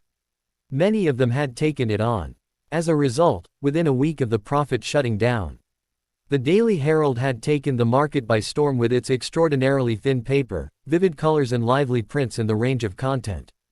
The Magicals at Mode had taken a leaf out of modern newspaper formats from Hadrian and Hermione's suggestions and worked to combine all the magazines and the daily into one single paper. They hoped to roll it out formally in a month's time. The front page was always dedicated to breaking news, interesting and historically significant events and announcements. And the inner pages tackled politics, business, vacancies, articles on various sub-ECTS ranging from transfigurations to potions contributed by leading luminaries on the respective subjects, even a history section they had roped Bagshot to contribute in, as well as a section dedicated to social dynamics. But page 3 of the paper was their true weapon. That single page so innocuously inserted into a bulky newspaper was the linchpin that began to redefine their emerging economy. The mysterious Peverell couple, stunningly gorgeous black siblings, the dashing heir Longbottom, the powerful Bones siblings, and the magnificent Potter brothers began to dominate the pages. Everything, from their daring new fashions to their latest hobbies, became the talk of the town. Gossip got official. And with such powerful names gaining attention rapidly, their elders sought to protect the Miley names by finally pushing through for defamation and ligation laws, protecting the Fourth Estate at the same time. It hadn't been as expensive to maneuver as the Peverells had initially estimated. The youngsters remained strong as the new age celebrities. Trickles of their statements, easing new ideas of tolerance, cooperation, innovation and progress began to slowly but surely enmesh into the public psyche, none the wiser. The Peverells and their cute little ward made many trips to the Diagon Alley, seen visibly as a family. The close resemblance between Hermione and little Millen went unremarked and easily accepted. Millen had been unwilling to forget his birth parents and had settled to calling his guardians, Aunt, Mia and Uncle Ryan. He was a bright and happy child, quick to learn. His letters and numbers and already itching to pick up the more complex books.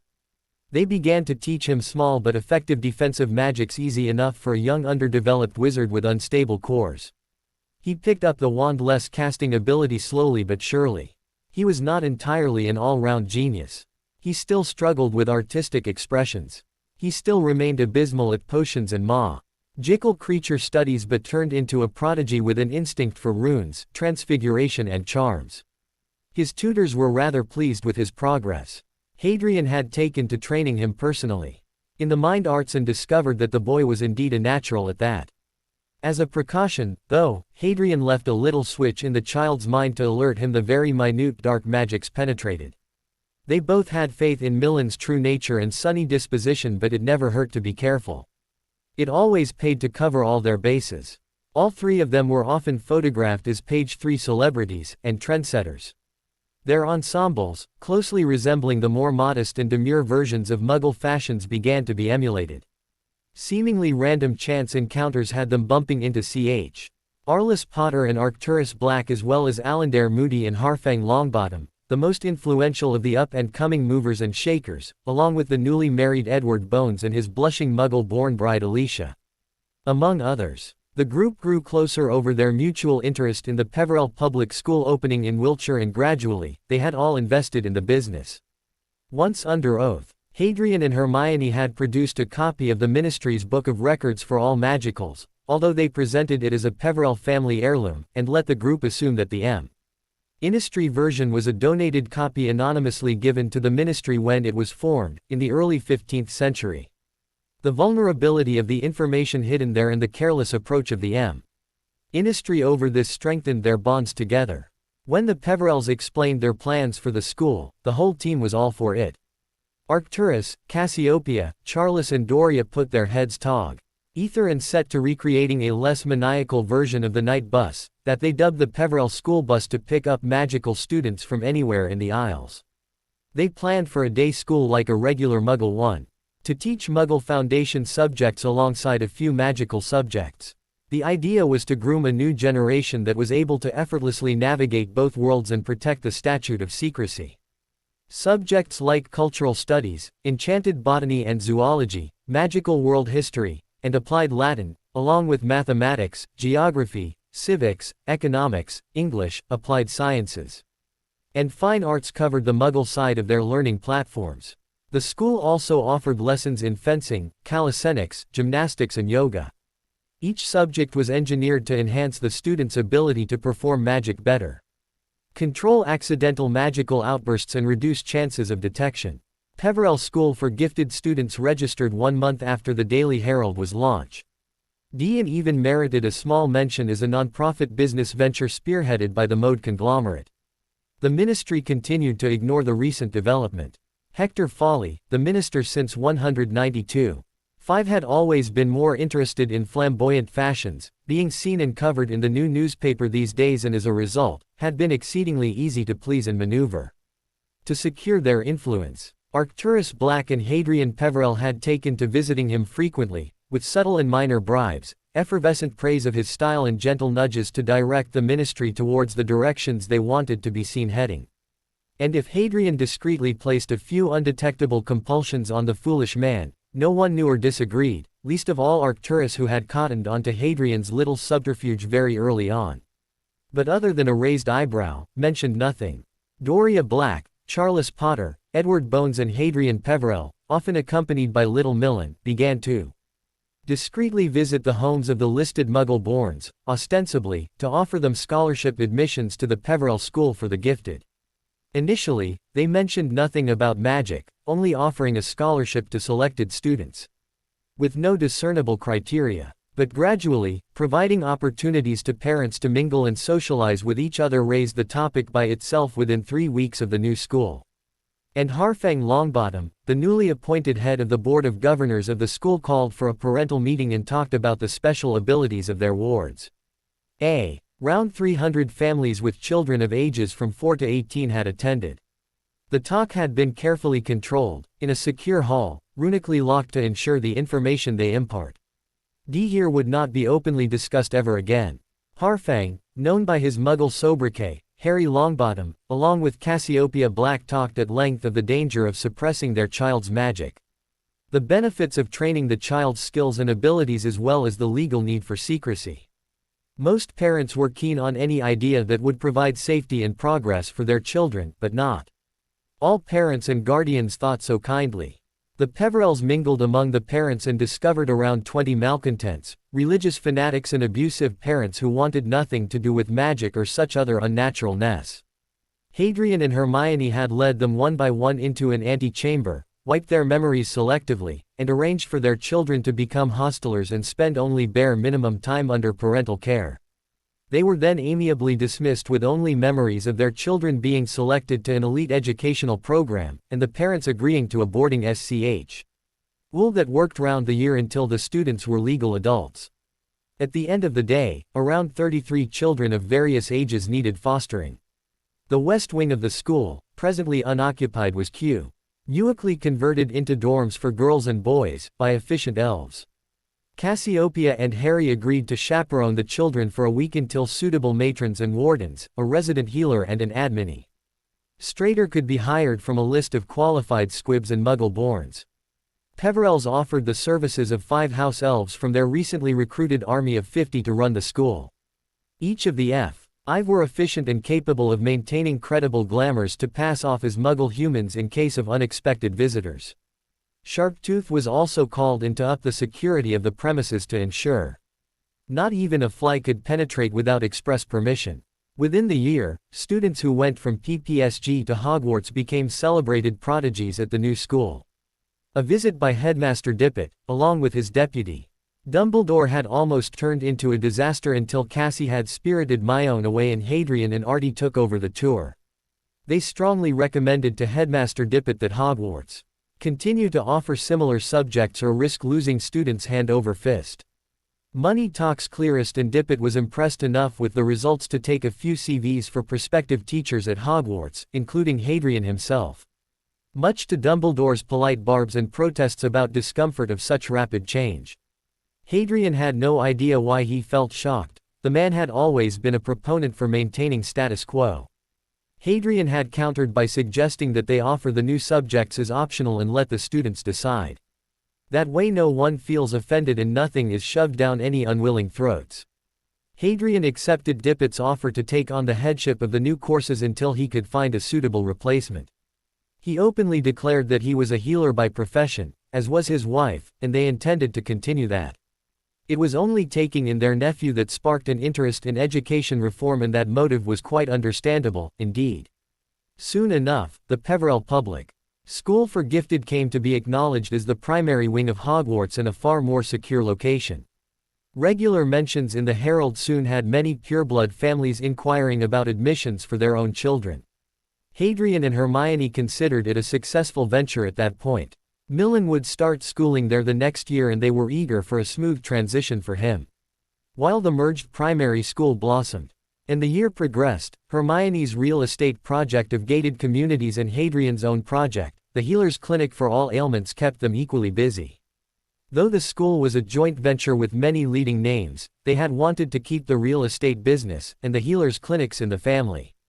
Hermione had started with a small township of 20 hectares close to Wiltshire, and built 7 skyscrapers capable of housing a total of 10,000 moderate-sized families. Each of the 7 were ranging from simple to luxurious, from Impulse studio apartments to 6-bedroom duplexes. Muggle facilities settled cheek to jowl with magical features. A beautifully manicured garden and leisure park stood right next to a modest-sized Quidditch field. A small shopping complex even held both kinds of facilities. Initial plan was to offer residents on rental basis only. And all initial offers had been made to big names like the minister and his entourage.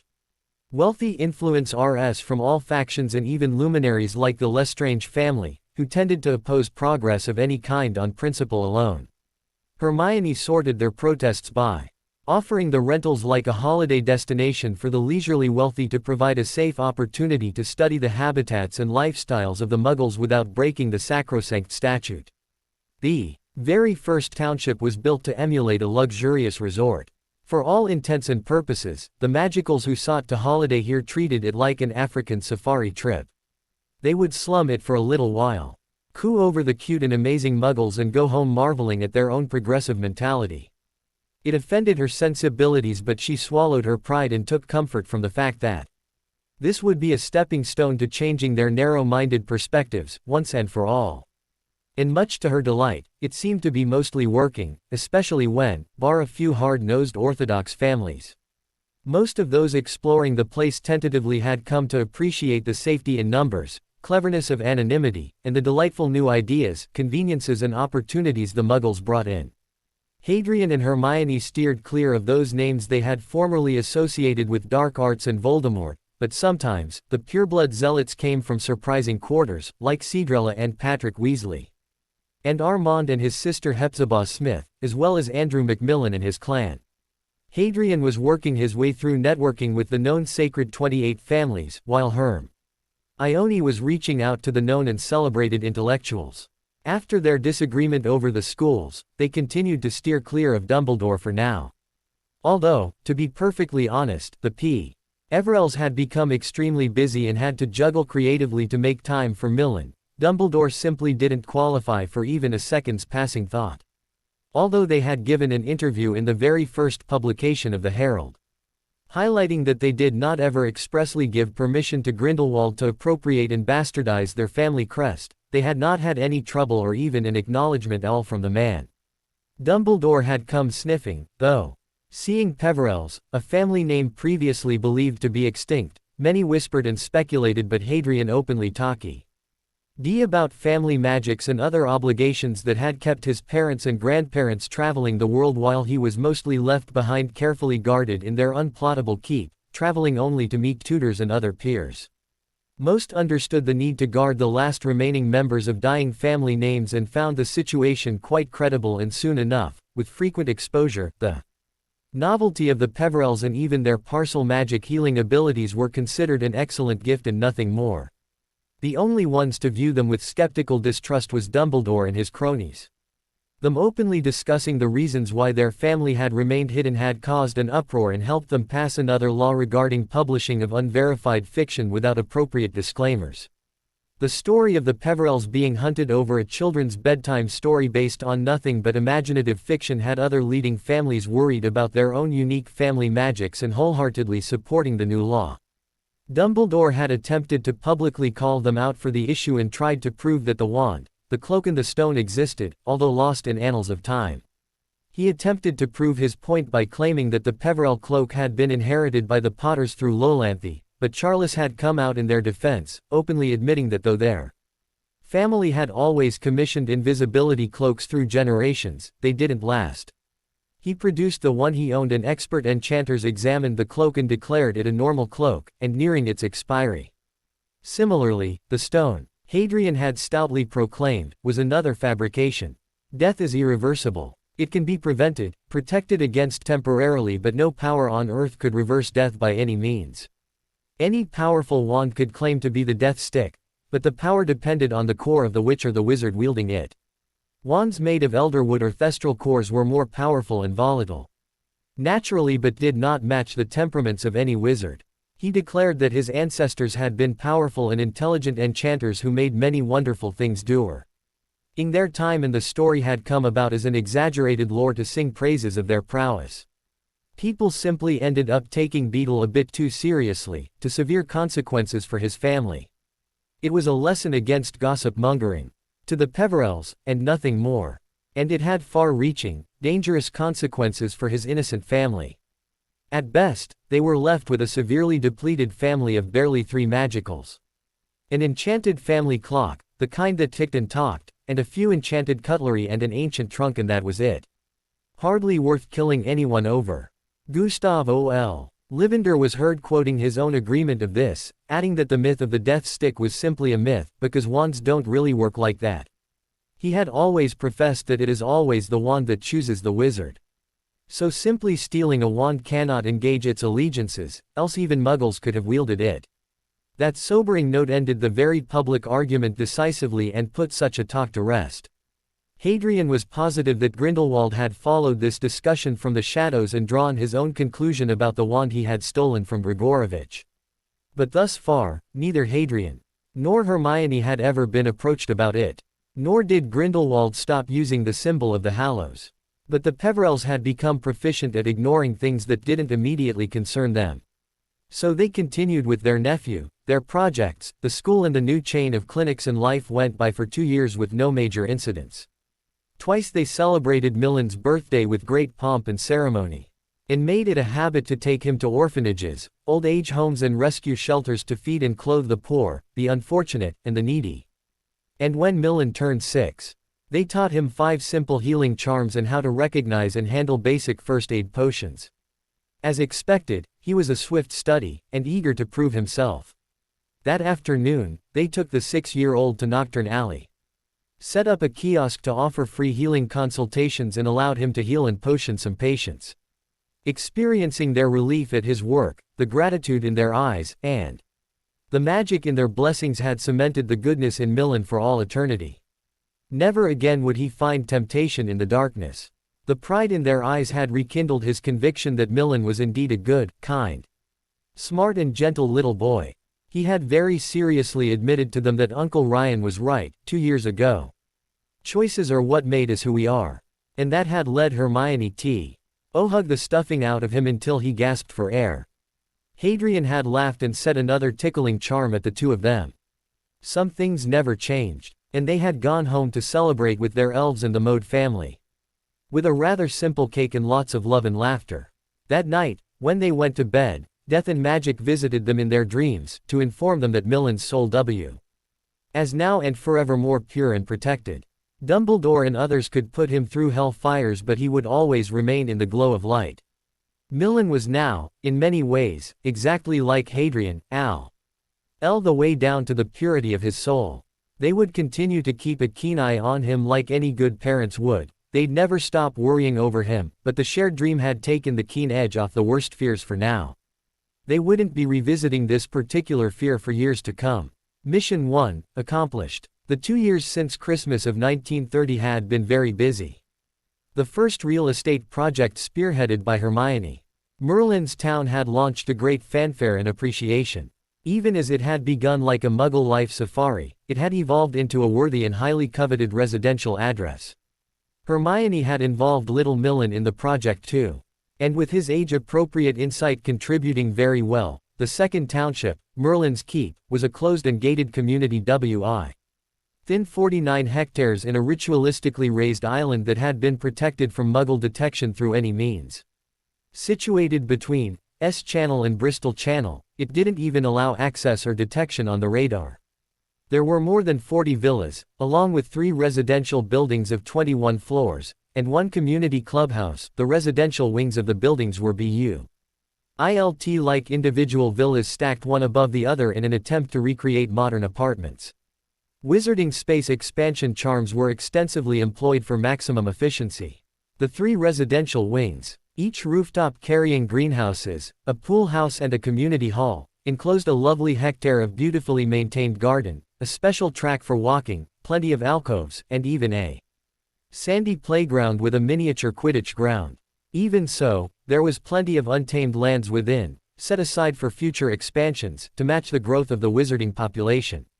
It looked less like a township and more like a medieval keep to an outsider's eye, with very elegant and futuristic structural design, and elaborate, well-manicured gardens for incurably curious Muggles and Muggle authorities.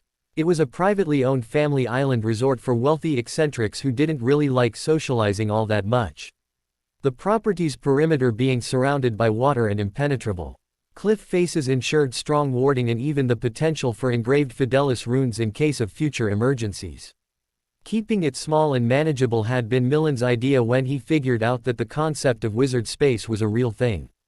Each of the landed villas and the stacked apartment villas had sold out within a month. Hadrian had elected to retain the one penthouse suite with the bird's eye view. And the farthermost and the largest villa at the top of the northern cliff, for the Peverels and Gounts. The 7 basement levels of the arcade, however, had already been Fidelised and sealed off.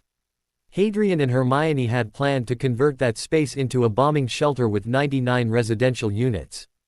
They also set aside in the lowest rungs of the basement levels, 5 different warehouse units. 20 underground greenhouses, 1 large hall for a medical suite, another hall for gathering as a community, 1 for the elves and 1 unit converted as an indoor forest, as a temporary refuge for most pets and other magical creatures. If the global wizarding war did not go as they planned, or if in some distant future the magical community needed to do a Gringotts and hide, at least the bare minimum preparations would have been done by the Peverels. The Daily Herald continued to shape their community with its subtle nudges cleverly planted between the lines. By the time 1933 rolled in, the mode had consolidated its other sister concerns and magazine publications and instead offered the same in terms of weekly supplements. End result had been a really thick paper forced a mind to think and move its pace faster to keep up with the times. Every day of the week, there was something in the paper for everybody. But the middle double spread was always the focus feature. Monday's middle spread carried additional news exclusively focused on sports. Tuesdays were dedicated to herbology and potions journals and write-ups. Wednesdays talked advertisements, vacancies, and promotional supplements as well as personal notice columns. Thursdays were dedicated to news and updates on academic topics like transfiguration, runes, charms, arithmancy and also world history column. But the real fun began in the weekends. Fridays were dedicated to teen audiences. It talked fashion, celebrities, music, arts and culture and a personal confessions column, 1 celebrity contributing per week. Saturdays were focused on ministry announcements and news highlights as well as a second run for additional ads and promotional features. Even when it talked fluff pieces, the message between the lines pushed for a progressive mind. Sunday however was their pièce de résistance. A double-spread supplement carried useful household tips, spells, fun facts, history highlights of the week. A contributors column of unique personal interest stories, artworks, enchantments or bric-a-brac, unique runic and Latin crosswords, quizzes, a book review and then, the most significant part, a Muggle news section from around the world. It had nearly blown up in their faces. It had taken them under a month from the day Millen joined the Peverell clan, to consolidate the profit and revamp the hiring and firing as well as publishing policies. The first week after Prophet shut down, Herald had run 3 weeks of free token news compilations. And the end of the month had announced the official birth of the Daily Herald. And Hadrian and Hermione had personally written the anonymous owner's opening gambit column to explain the changes to their readers to be released on a Monday. It also contained a direct interview of the mysterious Peverels and their revolutionary new company, Mode. By Friday, their readership had more than quadrupled. But Sunday's paper had been a dash over our ability to adapt and the community had buzzed like a hive. Typically, hate mail had poured in. In fear of retaliation, Hermione had persuaded Hadrian to place a few well-placed hexes and prank spells in retaliation against the most violent protester. It became an excellent barometer for brewing troubles. They had forged ahead, ignoring the anger and the protests at the Muggle news. And then the public had begun to actually read. And when they read, they changed. And then the format of the Herald began to be imitated all over the other parts of the wizarding world, around the globe. The change was a good thing and in a good time. The School for Gifted was already an unmitigated success beyond anyone's guess. That they had trained squibs to teach subjects that did not require active magi. While hiring Muggle-born witches and wizards who had formerly found little to no employment opportunities in the magical community to teach the magical subjects in tandem with insights from Muggle subjects had revamped their economy. Many enterprising Muggleborns were now employed by the many stores in mode arcades to enchant Muggle clothes, jewelry, accessories, even bags and trunks, which were a major hit in the community. Hadrian had set up a Peverell elf to work alongside two renowned photographers, a Muggle-born and a squib, to convert still photos into live portraits with specialized Peverell family magics. There was a vast resource of previously untapped manpower that the Peverells had engaged to man their farms, the tamed werewolves. They were privately employed in these locked farms and provided secure lodgings, healer services and all infrastructure necessary for living well and peacefully. Added to that was decent living wages. And their resultant devotion ensured these farms ran smoothly, efficiently and diligently. They cultivated and harvested everything from creature ingredients to magical plants and edible crops and even ornamental flowers. The last two, whenever harvested in surplus, found their way into Muggle markets with great demand, owing to their magical quality. An upside of 3 such farms, where Peverells employed, at last count, a minimum of 57 werewolves, was that war attacks had reduced drastically. There had not been a single case of such an attack since the last 19 months. Although Hadrian had begun to discreetly supply the new elixir as an experimental potion since February 1931, it had only gotten official towards the Yule holidays when he had published the formula, the test cases and the last 6 months of results, with successful conquest over the moon curse. Millen's 7th birthday in 1933 had seen the family celebrate their success. Hadrian had published his findings regarding the werewolf's curse, his solution, the Peverell's aconite elixir, and offered free supply to those seeking it. It had earned him a secondary seat and vote in the Wizengamot, apart from his legacy seat and the Gaunt seat he regent ed until Millen turned of age. It surprised the Peverells to note that animosity against parcel magic or Slytherins did not really exist in this timeline.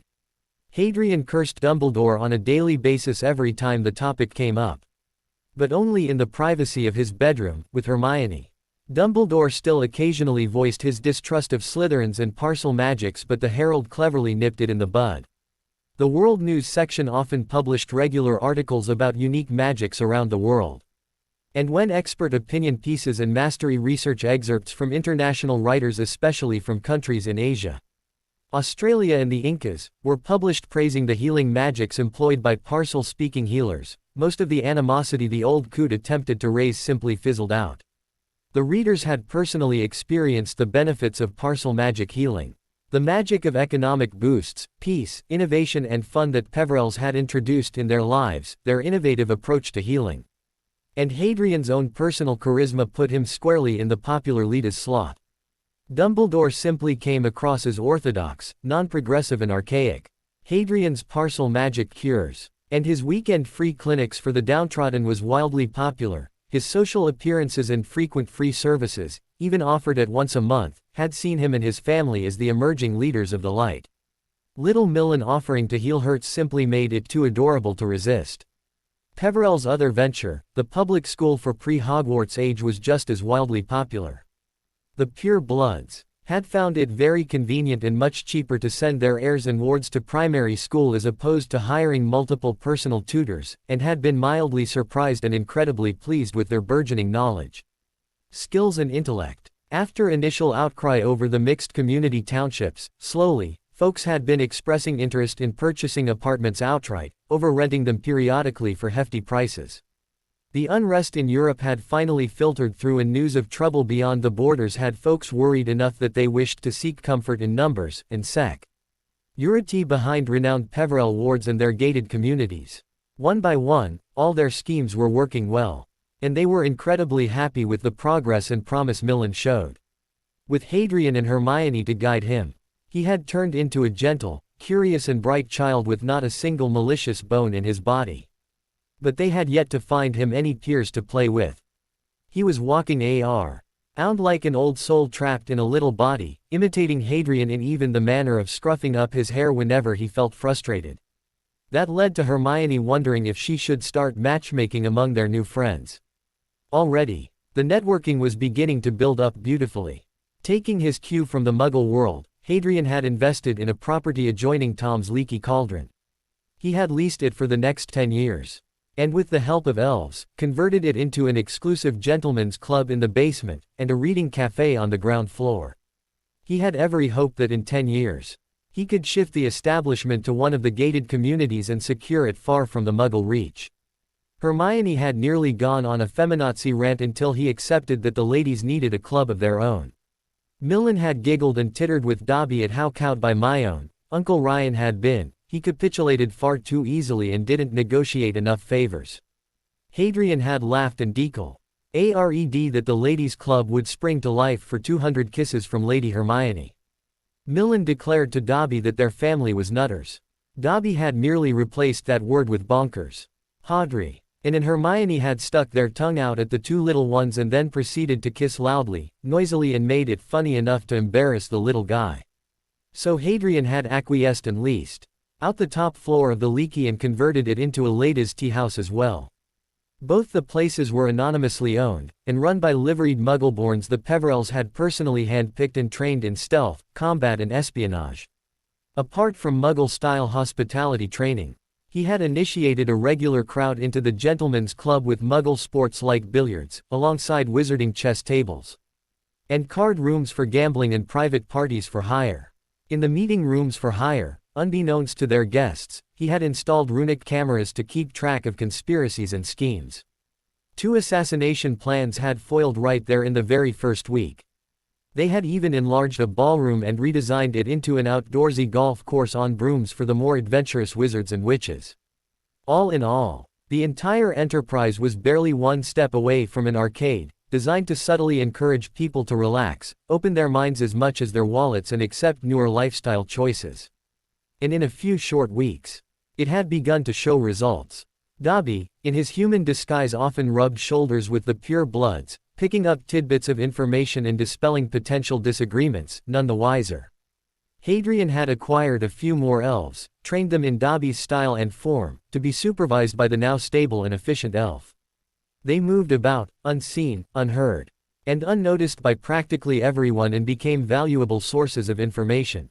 The Daily Herald, where the club often outed its more volatile secrets, supervised by the Peverells, naturally protected its sources but swore on the life of its staff and their magic that they never published something they couldn't back up with sufficient proof and the evidence admissible in court.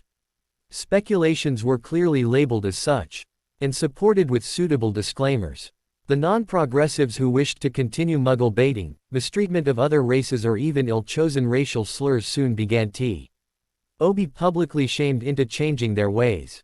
But both the paper and the Peverells themselves were careful to support traditions, old celebrations and rituals, and treat magic as their faith of choice. In the Muggle world, they would have been considered cutely eccentric folks practicing Wicca faiths. Although Hadrian and Hermione spent much of their days in the private healing clinic in the alley, they also took turns mingling with the elites, turning up at the PPSG and regularly teaching the additional subjects at Hogwarts. Dippet had been pleased enough with Hadrian to offer the post of head of Gryffindor House. But Hadrian had declined, suggesting that Dippet hire non-teaching staff to head the houses. He had supplied a list of Muggle-born alumni personally trained by him, and in his secret employ, as trained in child psychology and excellent choices for head of house. It had been far too easy to guide Dippet into following his recommendations for each head of house position.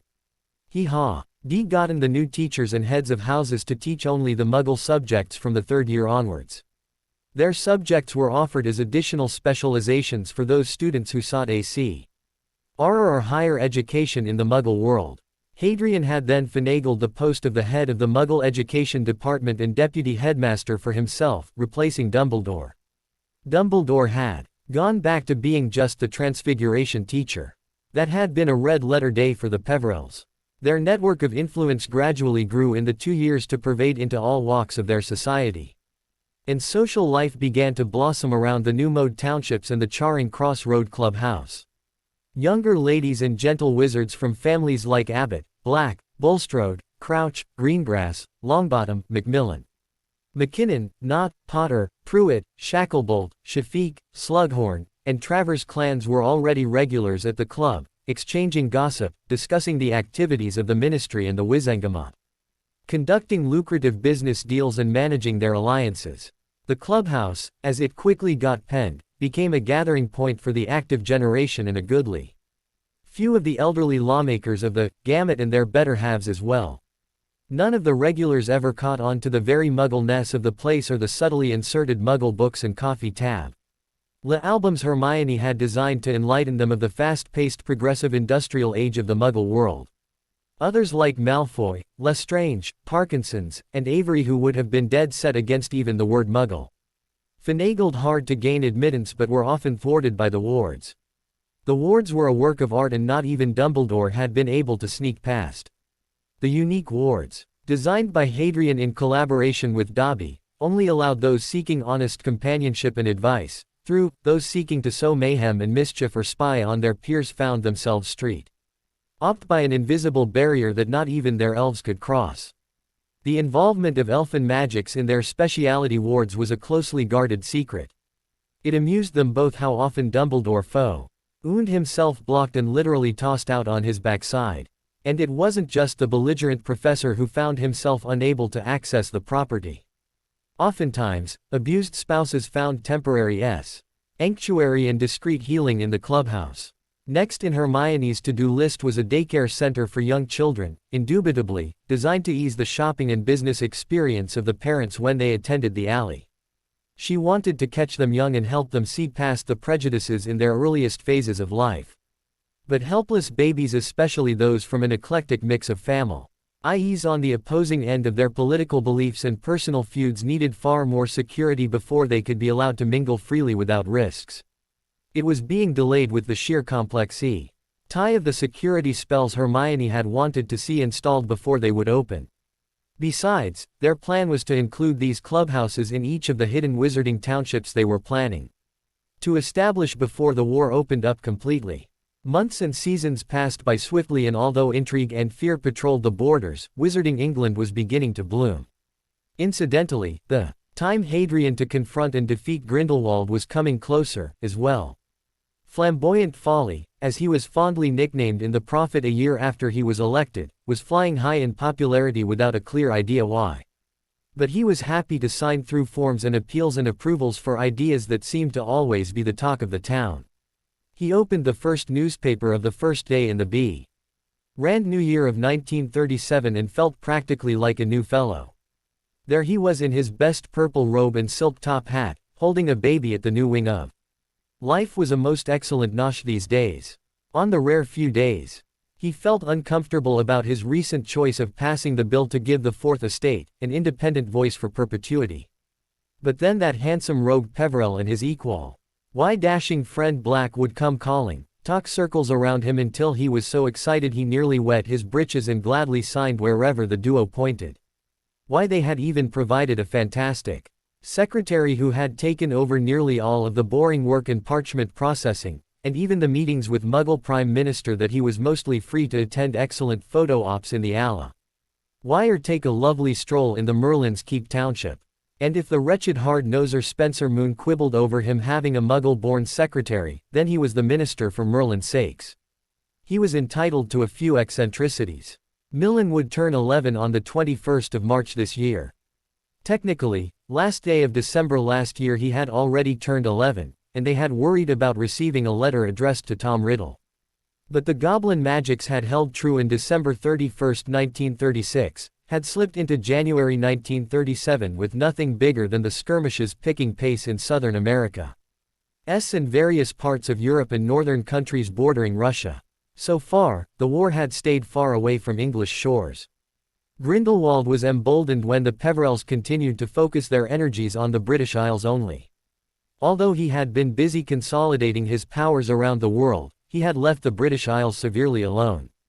Hadrian and Hermione already knew why, but Dumbledore resolutely kept his mouth as shut and sealed as the Peverells did. Dobby had prompted them to consider that perhaps, with no one fawning over him, Dumbledore might feel bitter enough to join his ex-lover. That prompted Hadrian to set an elf to trail that man invisibly. Around the Imbolc season, Hermione had arranged for the publication of The Origin of Magics in Our Species, as an anticipatory counter to the nonsense that was Nature's Nobility, by Cantankerous Knot. And the impact of the two books coming out simultaneously was a brilliant book marketing strategy.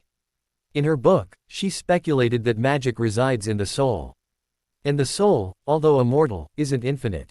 She further speculated that it was the magic in the soul that allowed ghosts to exist, and the fact that a Dementor's K.I.S.S. rendered a body technically alive but sans any magic or personality, due to the absence of the soul.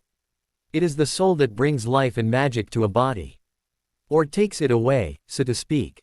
The more powerful and complex magics like the mind magics, Fidelis charms, Patronus charms etc. always dealt with the power, will and conviction of the soul. The proof of this theory is in the world, all around us. We only need to look past appearances.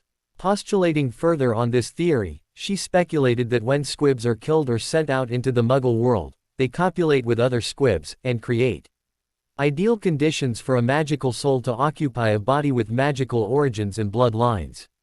This could easily enough be verified with a simple blood inheritance test that goblins offer all Muggle-born students interested in discovering their magical ancestry. In 13 detailed chapters, Hermione had cited examples impossible to refute to explain why the concept of purity does not refer to blood, but to the soul.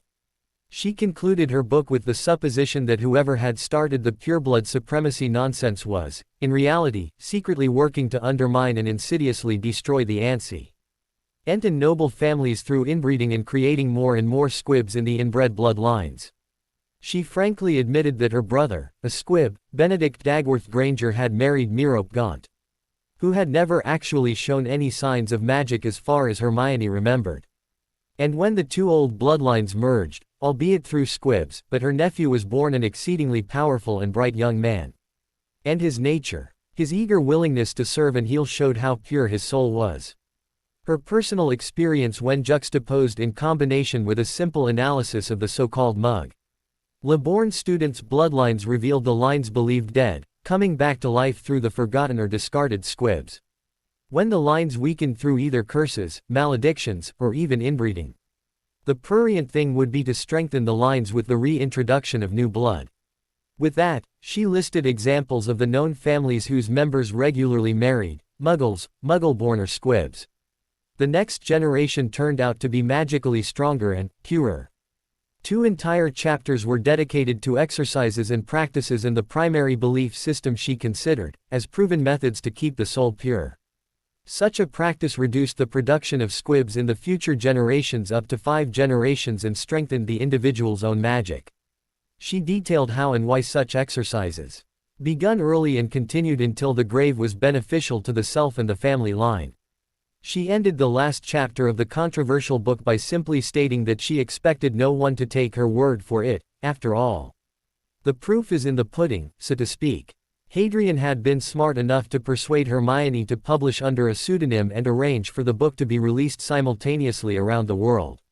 Wherever personal examples and names were quoted, Hadrian had her write it from a fourth-person perspective. He had become her sounding board, critic, proofreader and editor, ensuring that she maintained an engaging tone throughout the book. Written in a simple, conversational style, with detailed evidence to back the data, its elegant simplicity and lack of pomp firmly established it as a revolutionary new companion textbook to the history of magic. Dippet immediately insisted that it be included as the primary history textbook for the first years, and Hermione Peverell was roped in to teach the classes and help with the exercises. She had to bite back hard on her barely suppressed laughter at them gushing over her work. The result was a complete humiliation for the book published by Knott. Especially when Hermione's book was backed up by 300 years' worth of data provided by the goblins, tracing squibs who escaped to the Muggle world. And BBY had arranged with Hermione's assistant to publish it as it was, with a reasonably long explanation, in the next Sunday edition of the Herald. Knott's little work, which had created a premise for 2 major wizarding wars, was completely annihilated. Many old families began to examine their own family trees and sent emissaries to the Muggle world, looking for their lost squibs. Those who had often included Muggle-born witches or wizards as wedded partners to their family tree discovered the truth in Hermione's claims and gladly wrote into the editorial column in the Herald discussing their findings. That book and its repercussions had dominated the political and social tête-à-tête for the entirety of 14 seasons between 1934-1936 and continued to discuss its significance thereafter. Gradually, the blood supremacy thing was all set to become a distant memory. The oldest families now actively courted powerful Muggle-born children as diligently as they had previously sought pureblood connections. Now Voldemort would never find a leg to stand on. Nor would any other dark wizard utilize blood supremacy. Since there was no blood supremacy, there weren't any blood traitors or mudbloods or half-bloods. The entire premise of a group of anarchists was neatly nipped in the bud. Outside the borders of England, magical and mundane, war was brewing and the air was virtually thick with a sickening anticipation. The reports of attacks, rallies of the acolytes and mysterious disappearances of luminaries around the world who made outspoken stands against the breaking of the Statute of Secrecy. The reports peppering international news sections of the Herald now almost exclusively focused on following the conquests of Grindelwald and his fiery speeches. The anonymous staff reporter reported the speeches, simultaneously analyzing and shredding their assumptions and suppositions. Hermione's new book on the origins of magic made it impossible for anyone to talk of blood supremacy. And hence supremacy of the wizard race. And when a wizarding soul could be reborn anytime anywhere in any body including that of a Muggle family-born child's, what was left to be divisive about? Slowly, one by one, almost all the ancient and noble houses withdrew their support from the fight and its rally call. Some families, mostly the foreign houses like the Lestranges, and the Malfoys however were committed to the cause. Folly continued to be the true predecessor to Fudge in all ways that mattered. His head was most assuredly either buried in sand or his own lower orifices. Spencer Moon had made his play for power a bit too early last year, with suitable nudges from them. And he had lost spectacularly. And that had added Folly's conviction that all was indeed well in his little fiefdom.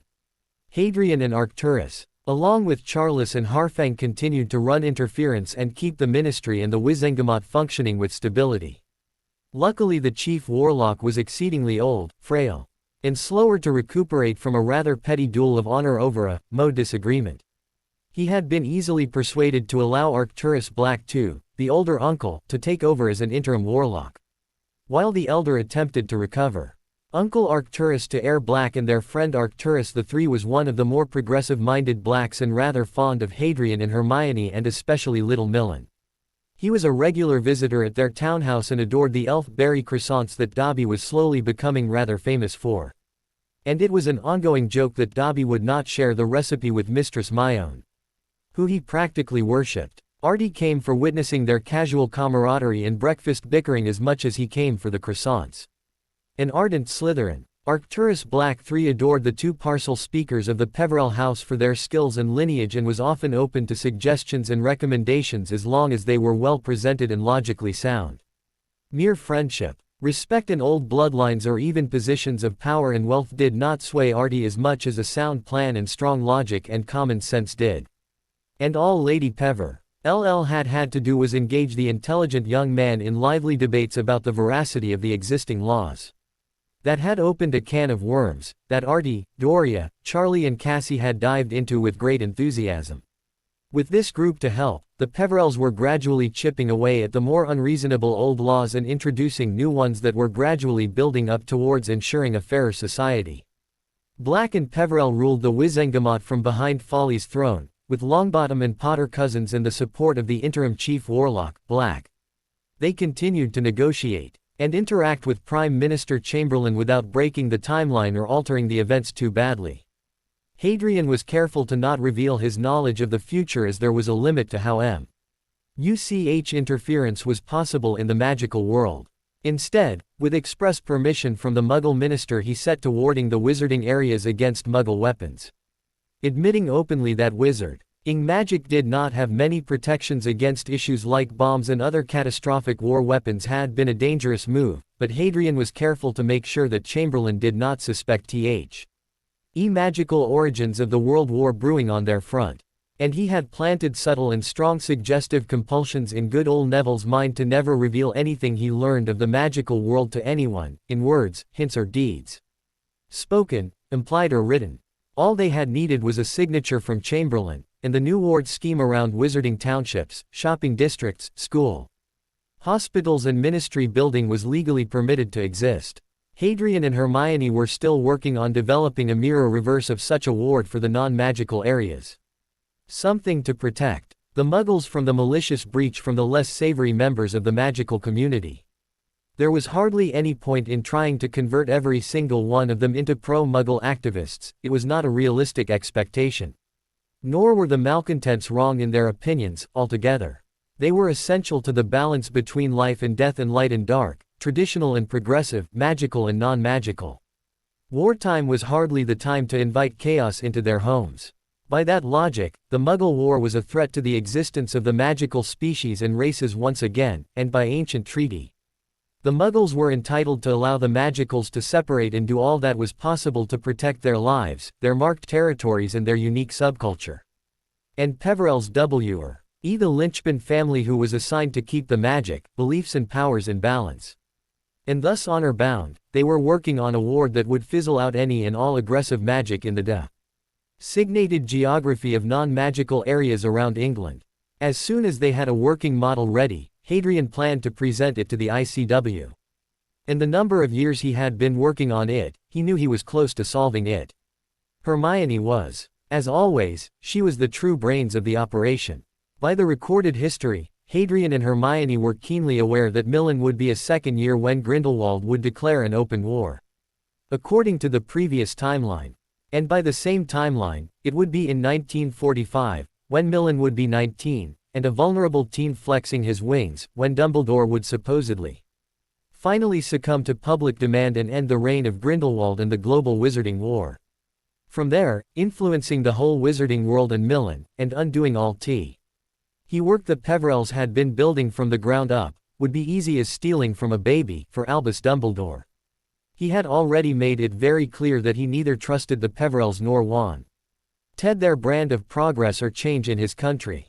If only for that reason and no other, they wouldn't allow Dumbledore to become the celebrated defeater of Grindelwald.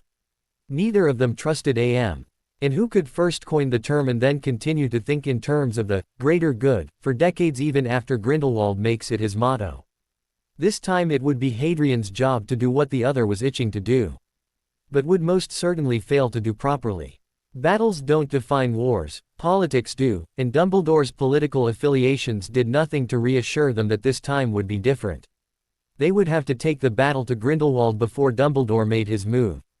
If they failed, they would have to fight harder to keep the nation on the path of progress away from the direction an acknowledged hero Dumbledore would try to herd them all into. And they worried how Milan would react. And neither of them wanted to expose Milan to the insecurity and fear that Dumbledore's games could unleash. Nor did they want him to experience the turmoil and fear of losing his guardians to war when he wouldn't be able to personally see them and reassure himself. So they had to DLE Grindelwald earlier than the history notes they knew had outlined. So it would be best for them as a family to handle the issue before Milan turned 11. While Hadrian went to confront the Dark Wizard, Hermione would have to stay behind with Milan. Not that Dobby and Milan's personal valet elf Lolly couldn't manage adequately, but Milan was their child and responsibility. The planner of the duo, Hermione set to tracking Grindelwald's haunts so they could pick a perfect place to challenge him to an honor duel for stealing their family crest. It would be legally and magically binding for the man to either lose his magic or come face Hadrian. She was now studying the possibility of issuing the challenge via the Herald and delivering a copy to the Dark Wizard's table directly. Nani, whom they had set to trail Dumbledore, had reported that the man had apparently made a blood pact with Grindelwald when they had briefly dated.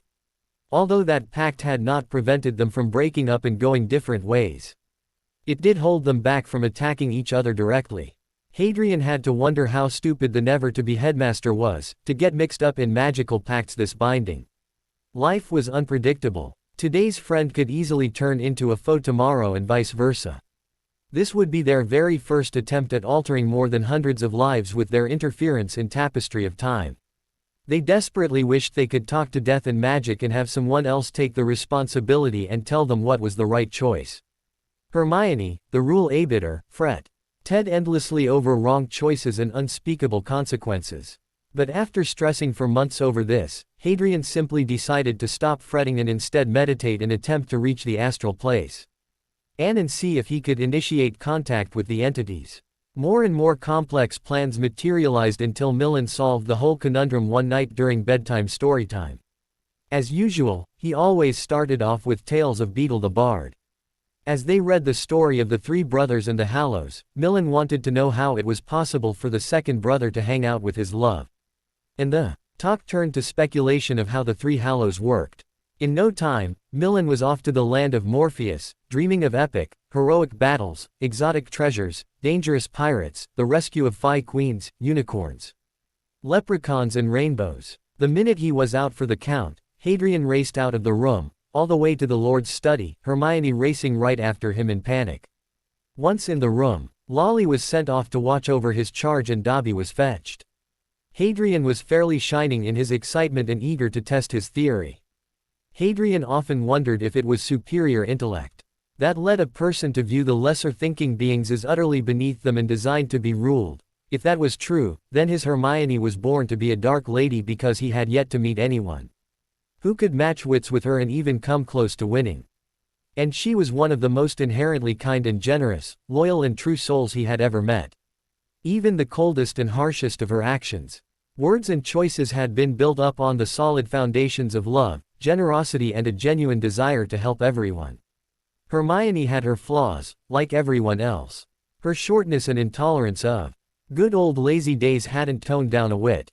She still browbeat them all into the exact corner where she wanted them, and she was lousy about tactful social conversations that really don't have any point beyond reaching out to others.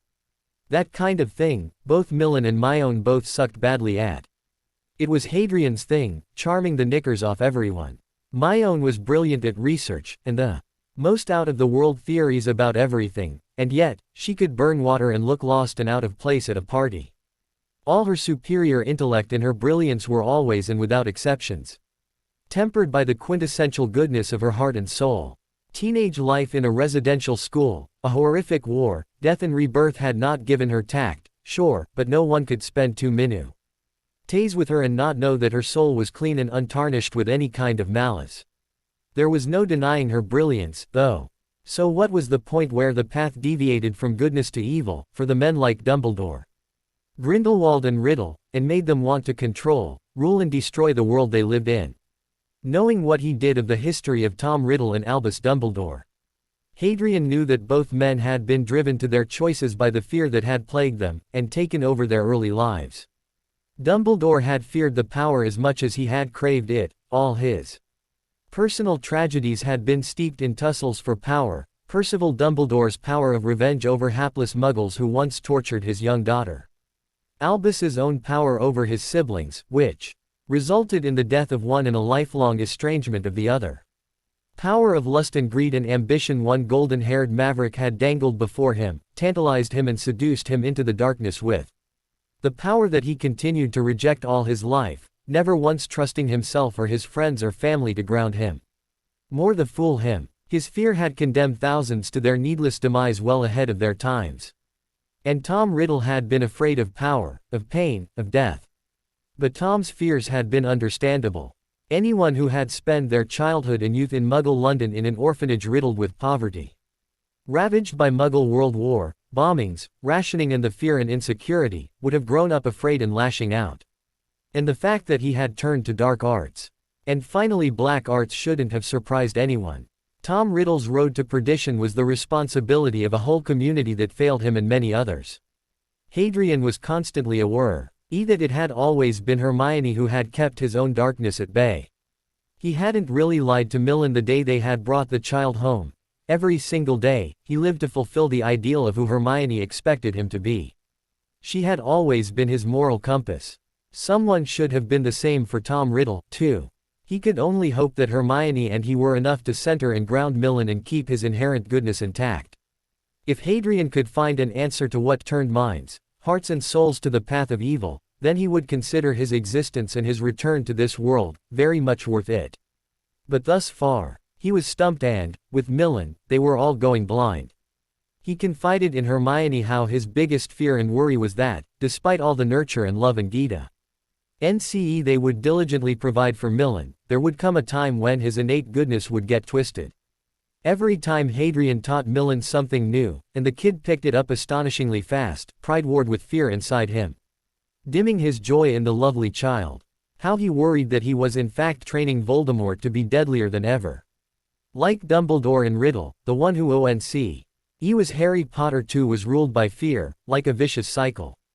He was gnawed from inside with the worry each day, that perhaps he was training Millen when he should simply have left the well enough alone. Arming him with the knowledge to burn the world, if that was indeed his choice.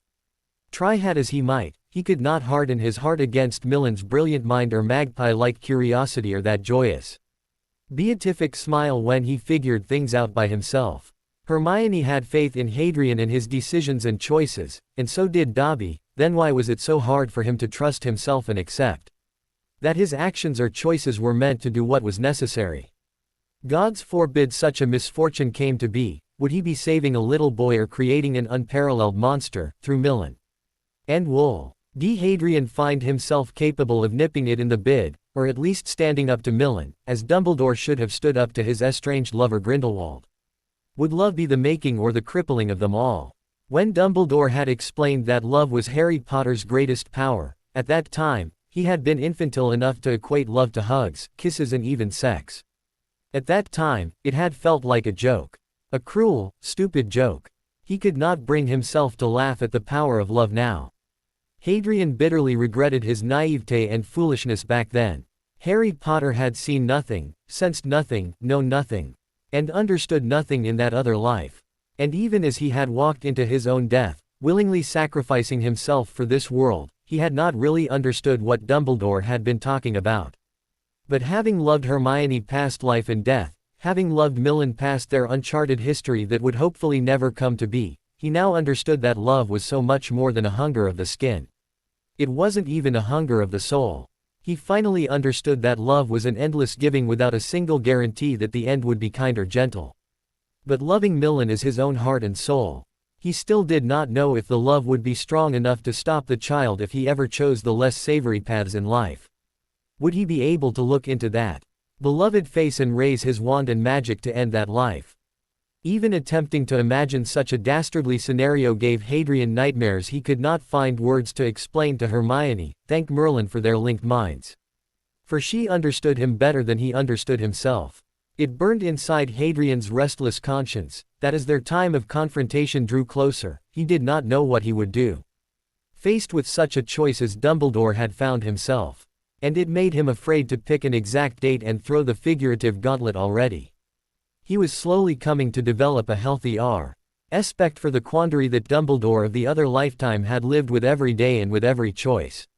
This choice would be the hardest thing he would ever suffer in a million lifetimes, he knew.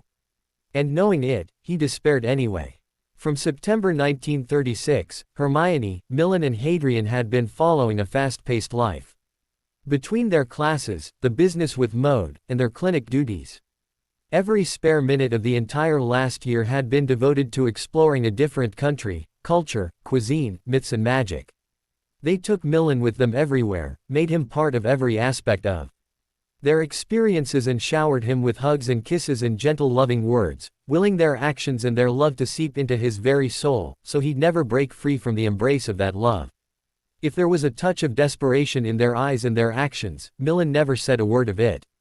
Instead, the dear child simply hugged them tighter, and, wonder of wonders, soothed their frowning brows with his slender little child fingers. And each time he displayed affection openly and freely, they subconsciously relaxed a bit more. Picking up the unspoken cues of his uncle and auntie's agitations, Millen subconsciously adapted his very personality to be exactly what his aunt and uncle needed to feel more reassured that no matter what happened in the coming times, they would not lose him to darkness. Not that either of them put these fears or worries into words during their holiday around the magical world. But this new regimen was wreaking havoc in their business ventures where GS would unravel rather unseemly fast without personal supervision. And it was a tough choice to make, Millen or the enforced progress they were shanghaiing England into. Luckily they had Pauline Mai. RS and her Muggle-born fiancé Anthony Malone, who had taken on the role of administrative secretary for Hadrian, to cover their correspondence and minor duties. They had heard much of his shy niece Tle, who would be starting Hogwarts in a year or two herself, and Hadrian remembered the sad little ghostly girl stuck in a dingy toilet for eternity. The Peverells were glad that they had already removed the ancient basilisk on time and with no casualties this time. And their welfare clinic was doing a steady business too, as Pauline and Tony cheerfully kept them informed. A two-pronged team of experienced healer and a medi-wizard which had been deployed to each clinic branch for everyday consultations, and another duo to cover the weekend shifts that normally Hadrian, Hermione and Millen covered. Complex cases. They still returned to England and handled personally on weekends, so they could enjoy their year-long world tour holiday with Millen. And have fun they did. For Hadrian and Millen, it was the very first holiday of their lives. And of the three of them, only Hermione had any memory of having traveled. For Hadrian and Millen, the thrill of the first international holiday trip ith family was a novelty they both cherished and relished greatly.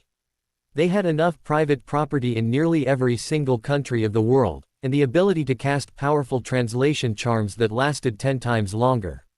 To freely explore the world, both Muggle and magical. Hermione kept her amusement of their childish excitement and wonder to herself and laughed and played right along with them. Educational as it had been for Millen, it had also served a secret purpose. The trip had actually been an information-gathering exercise on the sly, for the Peverells. They had been diligently preparing a detailed list of the acolytes of Grindelwald, his followers, faithfuls, spies and informants. Queenie Goldstein's switching of factions had been their most treasured secret. They had sneaked her out of Nurmengard and hid her with the Potter brothers, along with Jacob Kowalski. Newton Scamander had stayed discreetly in touch with the Muggle baker and confectioner, and could easily persuade him to return to Queenie's side, and that had been the key to bringing poor misguided Queenie back to the light side. Hadrian and Hermione had missed their wedding, but the new Kowalski couple had written a beautifully descriptive letter about their bonding and their wedding in Gretna Green.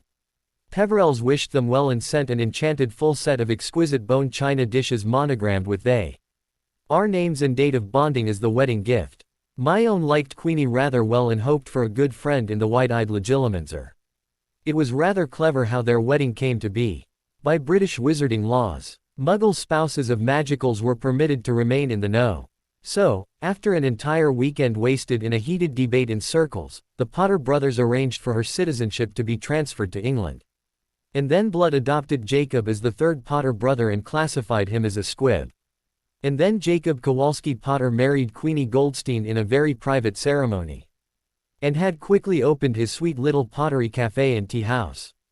With well-placed glamour charms to help obscure her identity, Queenie's presence in England continued to be obscured and hidden from potential spies. Even as she worked beside her husband in their tea shop.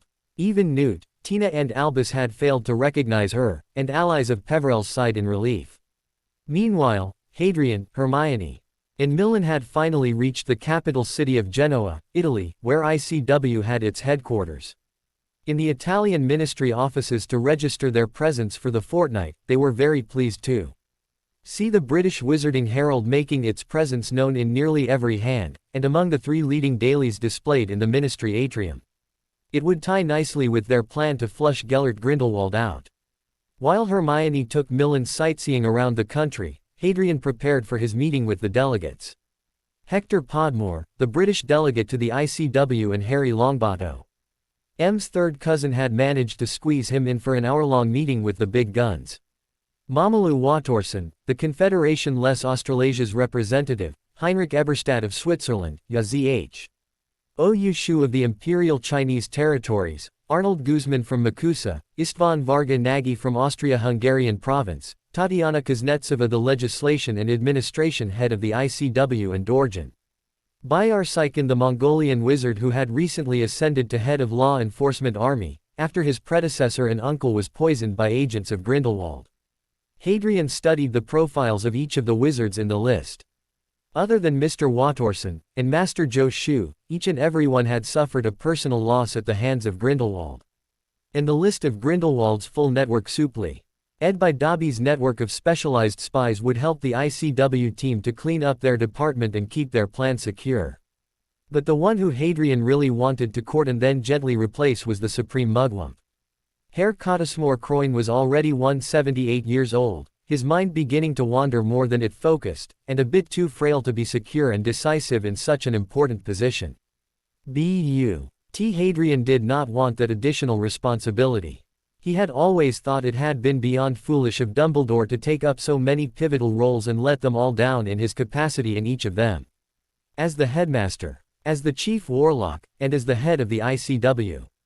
Frankly, he had always known that the position of the Supreme Mugwump had been the most powerful tool Dumbledore had possessed and yet wasted away.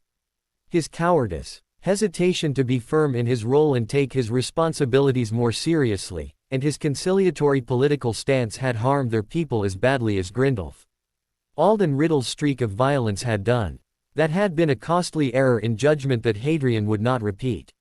He knew only too well that Dumbledore was weak and spread himself too thin, nor did that old coot set up a reliable support system for himself. Hadrian would not make the same mistakes, but he did not want to play at international politics yet. He wanted to focus on his family and his country, first and foremost. There were ever so many things he and his wife had set in motion, it would be unfair and unhinging to divert his attention at this point. Besides, death had assigned him the duty of keeping balance in the British Isles, and that was where he wanted to focus. Instead, Hadrian had felt that Mistress Tatiana Kuznetsova would make a brilliant Supreme Mugwump. She was known to be fair, decisive and ruthless in her office, and a crusader for wizarding community, and had a long way to go before she could even be called an elder. In times of war and afterwards, their people would need a sprightly, energetic and decisive leader to guide them all back to peace and prosperity. Besides, she had the legacy of being a stickler for the statute of secrecy. It had been her great-grandfather who had spearheaded the idea and brought it to fruition. After all, she more than anyone else would fight to protect the legacy of her family to the magical world. So that is who Hadrian had to meet first. Mistress Kuznetsova and Master Byarsykin, the one still reeling from grief and loss and their anger still fresh, although they were both bound to be more in control of their emotions, given their experience and positions. But given that they were wizards, and thus far, it was only a handful of the lot who had any inkling of common sense and logic, as Hermione was wont to say. So he wouldn't hold his breath out on that belief. Gearing himself, he banished the files back into his secured trunk and readied for the meeting. Nani was still keeping an eye on Dumbledore. The man was still buried in parchment work that Hadrian and Hermione had buried him in before they took off for Italy. Hogwarts rarely had a dearth of parchment work, any time of the year. Satisfied that it would keep the nosy and sanctimonious old codger out of the loop until it was too late to interfere, he stepped into the flow grate of the magical hotel's foyer and firmly whispered the address to the ICW headquarters atrium. Hadrian had no plan to invite the old coot to mess up his party this time. It was an elegantly appointed and rather understated place of quiet beauty. The wide reception desk made of seamless clearly conjured gray marble freckled with faintly sparkling obsidian veins housed 2 elegantly dressed witches and 3 guards dressed in black battle robes with ICW crest on their left breast. And a bright red ICW Army Division red band running 3 circles around their left sleeves. There was a guard each by each of the 13 grates that opened into the atrium. Here was no laxity in security.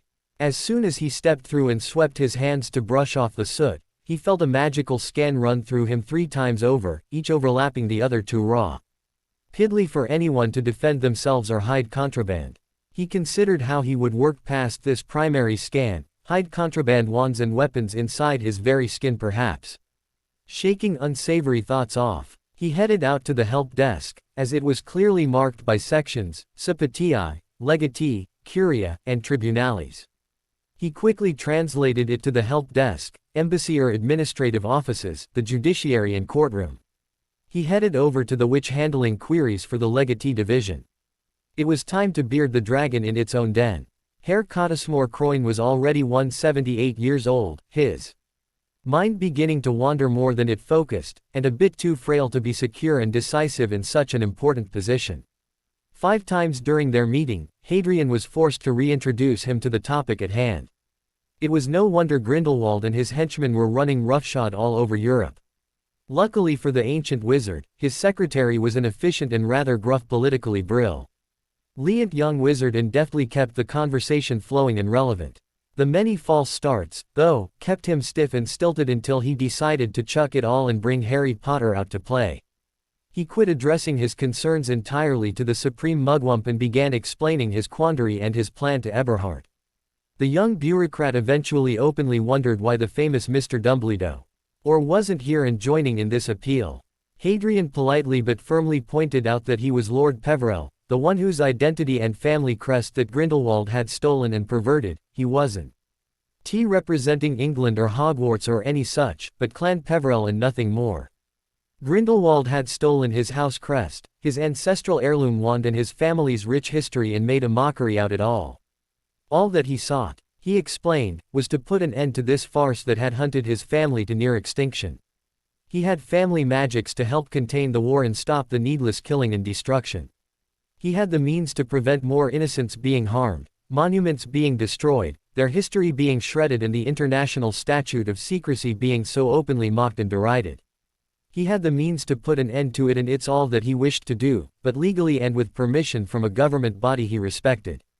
This was a matter of family honor and dignity for him, his wife and his nephew. And all the children to come.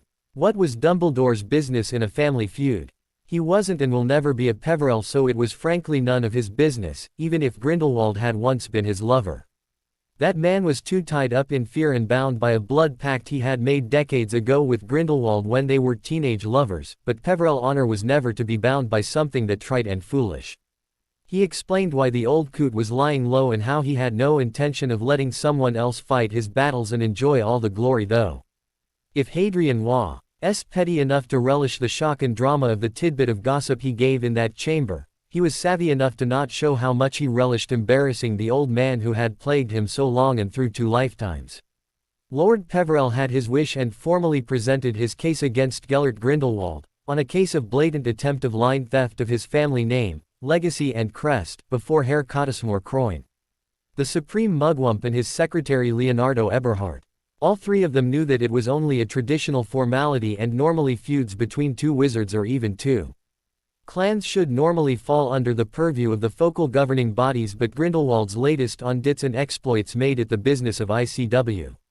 He was exposing the existence of magic to the most reckless and dangerous muggles like Hitler and Mussolini. He was dragging not just the Peverell name and legacy but all of magical world into a muggle war that was putting all of them and the very existence of magic itself in grave danger. And that brought the 3 of the Peverell clan here, jumping through bureaucratic loops to address the issue properly. All that was left for Eberhard to do was guide the half-blind supreme mugwump through signing off on legal permit to declare a feud and use the feud-casting stones to pull the besmircher to the arena of judgment here in Geneva. Eberhard managed to get him the legal sanction for declaring a honor duel. It turned out to be the shortest meeting at ICW, and Hadrian felt very pleased indeed with the outcome. Eberhard shook his head in bemusement and declared that he didn't know whether to clap his back in pride, chuckle in amusement, or throw him in a mental asylum for the mad scheme. Taking on Grindelwald all by oneself with an audience watching too. Eberhard couldn't make up his mind whether it was untold bravery or reckless suicidal arrogance.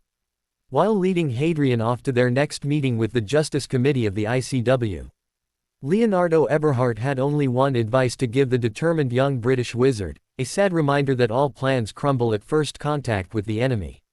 Hadrian thanked him profusely for that, and would remind himself to plan more than 1 or even 3 contingencies for the big day.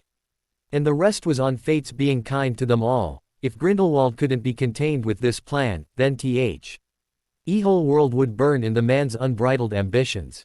That was an idea that was less of an idea and more of a nightmare waiting to happen. It wasn't to be born. All they could do was pray to the higher powers that be that they succeed in their venture. Hope was all they had at this point, where thousands upon thousands were dying while the world plodded on, willfully ignorant. They had reached their next avenue. Engrossed in their conversation, Hadrian slipped past the nearly innocuous door into a rather well-appointed room that looked less like a war council room and more like a social all with a modestly large table and a few chairs scattered around. But all the activities were centered around the bar counter by the side, and the one Hadrian had envisioned as the next supreme mugwump. He was busy mixing and mastering cocktails. She fairly glowed with barely contained power, even as she looked as commonplace as Madame Rosmerta would have, sleeves rolled up, her rich laughter cheering them all. Hadrian stood back a minute to admire her elan and control as she juggled delicate crystalware and silver shakers, an ice bucket and two shot glasses at the same time. Her eyes were firmly fixed on him, and yet she never once broke her stride and flow as she conversed with who Hadrian instinctively recognized as Zhao Zhuang, the great battle mage from the Far East. Each of the members' P.R.E. sent in the chamber fairly vibrated with power, and all of them 10 times as impressive as Dumbledore in his prime. How on earth did Dumbledore get to be so arrogant when surrounded by superior beings like these? Hadrian hadn't the foggiest. What a pity Myone couldn't join them. She'd have been thrilled for an introduction and a chance to pick their brains, and Millen twice as much. None of the others gathered close by wore any form of slouches, and by the very ancient and war-weary look in their eye, Hadrian immediately understood that every one of them in the room except Everhart had been Tis agents of balance in their respective parts of the world. They must have recognized him as such too, for the conversation fell flat and each of them exchanged respectful bows to Hadrian, who was for all intents and purposes a rank new nobody. Hadrian returned their bows just as respectfully, even if he never took his eyes off them for a scant second. Eberhard waited to catch Mistress Kuznets.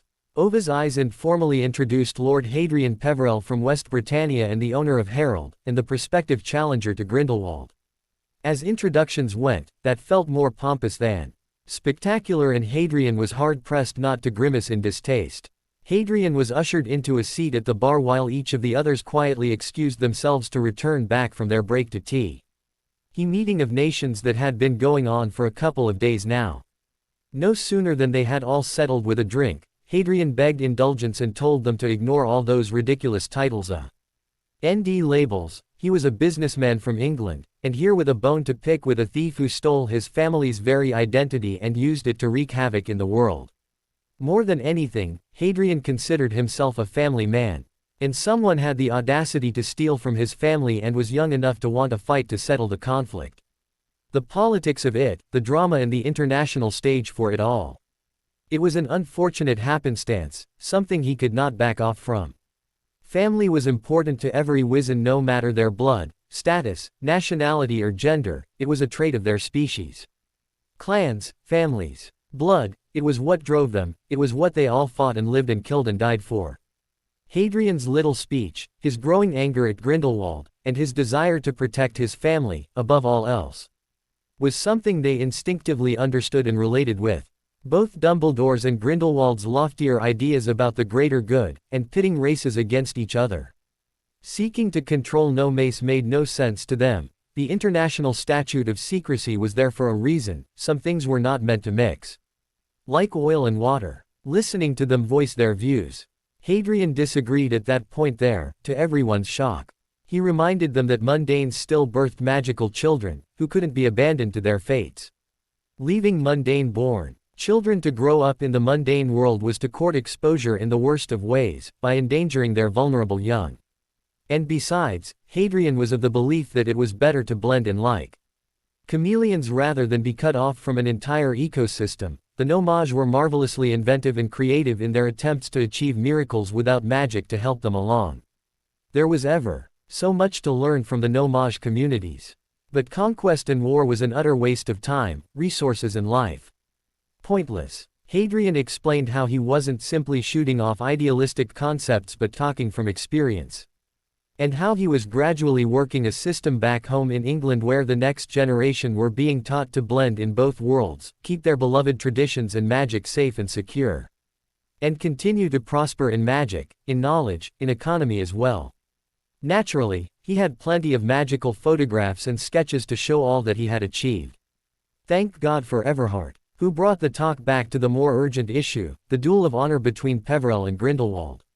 Hadrian presented his strategy, and his plans to a group now more willing to take him seriously. His work back in England, the proof of it all, had won him the chance to be heard, considered and now, offered sincere assistance. In the back of his head, he had to wonder how Dumbledore had managed in the last timeline. having done nothing more spectacular than being the apprentice of the very elusive Nicholas Flamel. But then Dumbledore had always been brilliant at talking for hours and still saying nothing.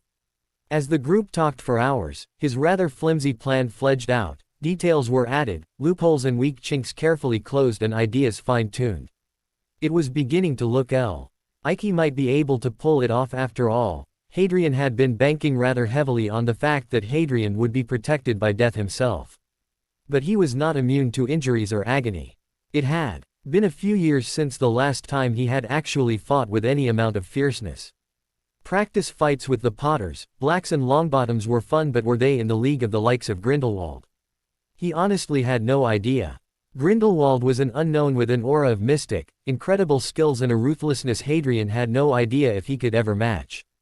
He left Mistress Kuznetsova to work out the details, eager to take a walk and calm his nerves. Staying cooped up indoors this long was hardly conducive to his well-being or his jittery nerves. Thankful for Everhart's company, Hay took a quick trip to a Muggle cafe close by, practically inhaled the thick, heady, and bitter coffee and the flaky, delicious pastries before they hurried back to the next meeting.